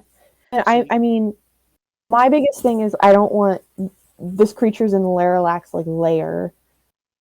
I don't want Leralak to come back and meet us there. I don't know if he will. I don't know if that's still like an option for him, but if that is But the like statue a wasn't place even that in he the might basement. appear. It was up in the tower. Was it? I mean, assuming Wait. it hasn't moved, of course, because like we know Yeah. absolutely nothing about the movements of it since then. So it's possible we go all the way there to find out that the statue's gone. Right. Ryan, could you think Goras could give us any guidance or insight as where this last one could be that's unaccounted for, or where Leralak's phylactery could be? Not today. Maybe tomorrow. Right. I mean, future. Yeah, in the future, potentially. Okay.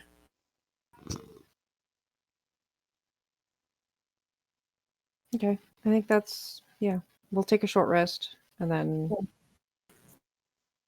we'll take it from there.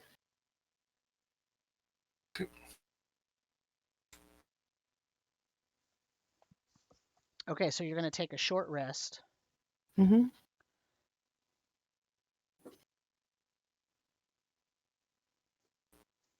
And then you're going to try to go back to the Cathedral of the Beak. Correct. Mm-hmm. Okay. This day is going to go down in history, and it will be known as the War of Oceans. Ooh, that's a cool name. Very epic.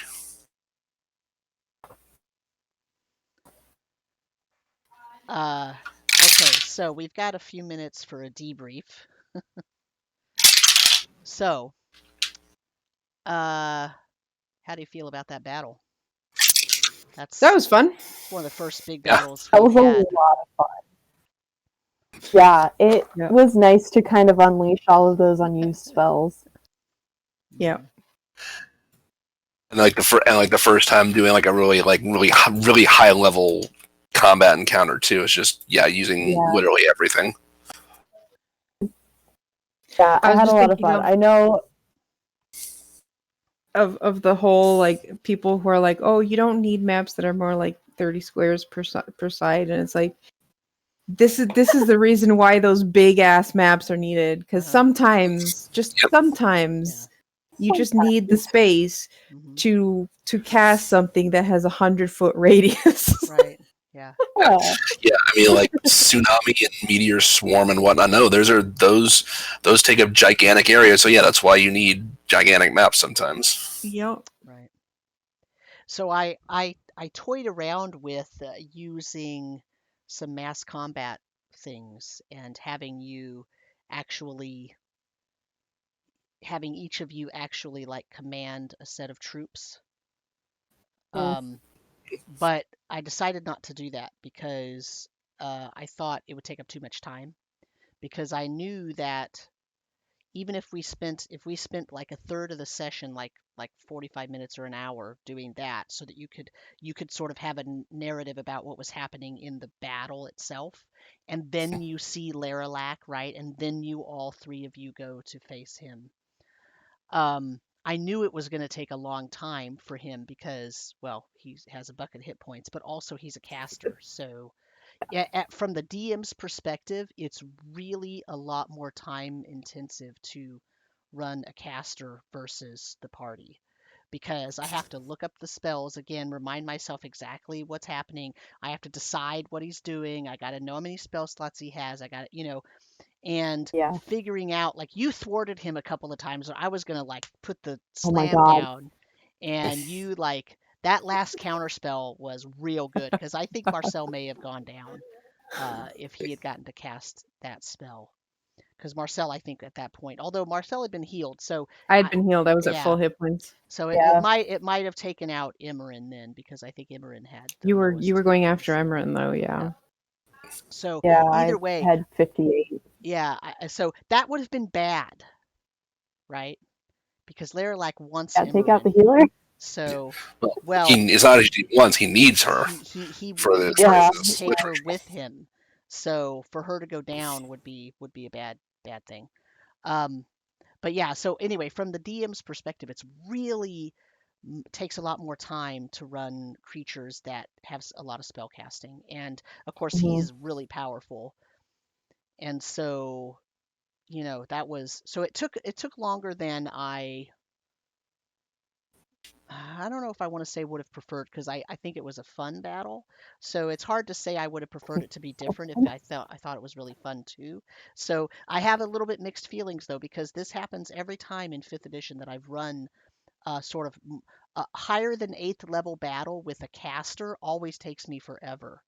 And so it's just, I have a little mixed feelings about that, because I want it to be quick and interesting and let's keep it going. And then even though it's only 9 rounds, it feels a little bit long still. It was still 3 hours. Yeah, it was still 3 hours, right? But I mean, that happens with this kind of battle. But like, I think the problem is, like I said during the session, on the DM side, the DM doesn't have a full turn to plan out different options. Right. They have whatever prep time they have before the session, but that's only just familiarizing yourself with the spells that the person has. In the moment, they can't do anything until their turn, because whatever the players did during that turn is going to mess up whatever plans you made beforehand. Right, exactly. So we were relatively fast in our turns, even though we had a lot of spells to work with as well. We had time to pick out a couple of options, and even if it switched, we could on the fly. Are you trying to eat my phone? Could you not? Cat? Out. But on the DM side, it's always going to take time, especially for her. Like, it happens to me all the time. If there's a caster, a high level caster on the enemy side, even if there's not in big battles on high level battles, it's because if it's not a caster, you end up having a bunch of other creatures or whatever, and they've got like 15 different things, and trying to remember that they have legendary resistances and they can do this and that, and legendary actions, and you forget about those like half the time. Yep. And like if the army had still been in, then you would have had to be managing all that on top of a high level Right. spellcaster as well. Yeah. I mean, that could have made it. That could have made the combat just we're dealing with all the the undead sea creatures, and he's just sitting back, and maybe he really not taking part in the battle directly. Maybe occasionally he throws a fireball at us or something like that. But for the most part, we're dealing with all the undead things swarming around. Yeah. And that's why I say, like, if we had done a mass battle thing, it would have been without him, like, there. It'd be with you. You're looking for him, so you're kind of commanding certain units, and there's also a reconnaissance issue here where you're waiting for news about where he is, and while you're doing that, you're commanding some troops fighting the battle, but it just felt like too much. I mean, that would have been fun as its own like kind of separate session. Right. Yeah. And then could say, well, you and it's like, oh yeah, you spot him, and then that's where we end for this time. Yeah. I don't think I minded the length personally, and that might just be my viewpoint as a player. But I didn't mind the length just because mostly we don't have battles like this. We're not really a battle-oriented group. We're more roleplay heavy, which is great. Like, I love that. But it is nice to kind of unleash some of these spells. So, like, having a longer battle like this is kind of really satisfying. And, like, the Wyvern battle also stands out in my mind because that was also a longer fight. But it was also after a period of time where we hadn't had a ton of high-level encounters. Right. So I think overarching, it balances out because we have roleplayed a lot and we haven't done a whole lot of, high level battles that take 3 hours. So I personally didn't mind, and I didn't think it was too much. Again, that's coming from my perspective as a player. But I thoroughly enjoyed this. It was also it was really cathartic to Emerin to just kind of unleash hell on him after all that he's put her and her mother through. So I had a lot of fun. Well, good. I'm glad to hear that. So I'm gonna level you all up to 20. Ooh. Because, oh my god! Because I'm scared. Because I'm crazier. scared. We have this is actually what we have 1 or 2 sessions left, depending on what you do. Next session Wow, could be the yeah. last session, or it could be the second to last session. Basically, in my mind, that's how it's working. There might be 3. It's really because you're the drivers, right? So it kind of depends on what you do. But ultimately, I think we're gonna wrap it up here in the next 1 or 2 sessions. And to wrap it up, no matter how you decide, whether you decide to gate Shamasa Hasit to you, or you decide to try to find her, or you seek out Leralak again, now that you know he's sort of reformed again, like those things you are going to need 20th level for. So your 20th level. Oh boy. Now it gets even crazier. Yeah. So On a quick side note, the whole question of do we want to basically summon Shamasa Hasid ourselves, that's a dilemma I've essentially presented to the players in the home game I'm DMing. They're basically dealing with a horned devil as sort of the big bad of that campaign. And they essentially have sort of come up with / me sort of dropped a couple hints that might be a way to resolve their things they're facing with that. So it's interesting to watch this play both as a player's perspective and a DM's perspective at the same time. Yeah. Well, also it's kind of an interesting loop because you've had that gate spell for a really long time. A long time. And from the moment you got that gate spell, you had the robe and you could see, and theoretically you could have just brought Shamasa here or gone there a long time ago. we weren't ready. That would have been unwise. That would have been a bad idea. I mean, a great way to TPK. Kronos is stupid, but he's not that stupid. Let's put it that way. Or he's not stupid. He's unwise. He's short-sighted, but he's not that short-sighted. Yeah. So the only issue with going to 20th level is you just skipped 5 levels.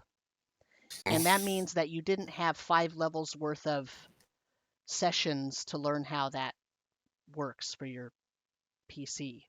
So try to spend a little bit of time figuring out, like, okay, if I'm in a battle, what I know you What's the can't game really plan out, right? But you can't really plan. But you can look at, okay, what things are actually really viable if I'm fighting a giant demon or a reborn lich, right? Like now that you've sort of had this fight with him at his current formation, right? Now you kind of know a little bit what to expect. He's not going to be the same, right? But he's going to be similar, right? Yeah. Yeah. And then there's Shabasa, and you don't know what else is going to be around. Like, it's probably not going to be just one, Step demon. 1, get rid of all the thunder spells. Sorry, lightning spells. Right. But you know what I'm saying. So just that's the only thing from as a DM that I'm a little bit worried about is that you're at 20th level now, but you really haven't had any time in game to learn that set of abilities that you just gained, or more spells, or whatever it is. It depends on the character, right? So just try to be like cognizant of that. And so that also means that's the other reason I say it might be 2 or 3 sessions, because that means that it might take us a little bit longer now to do things, because now you also have another boatload of abilities and spells and different things you can do that you could not previously do. So Right. it's going to be harder to decide. At least we've gotten used to the level 15 thing, so it's just 5 levels. I've run level 21 shots, and those are wild because then you get a full level. You start with a level 20 character and suddenly have all the options. Right. Yeah. That's insane. It gets pretty crazy. Yeah.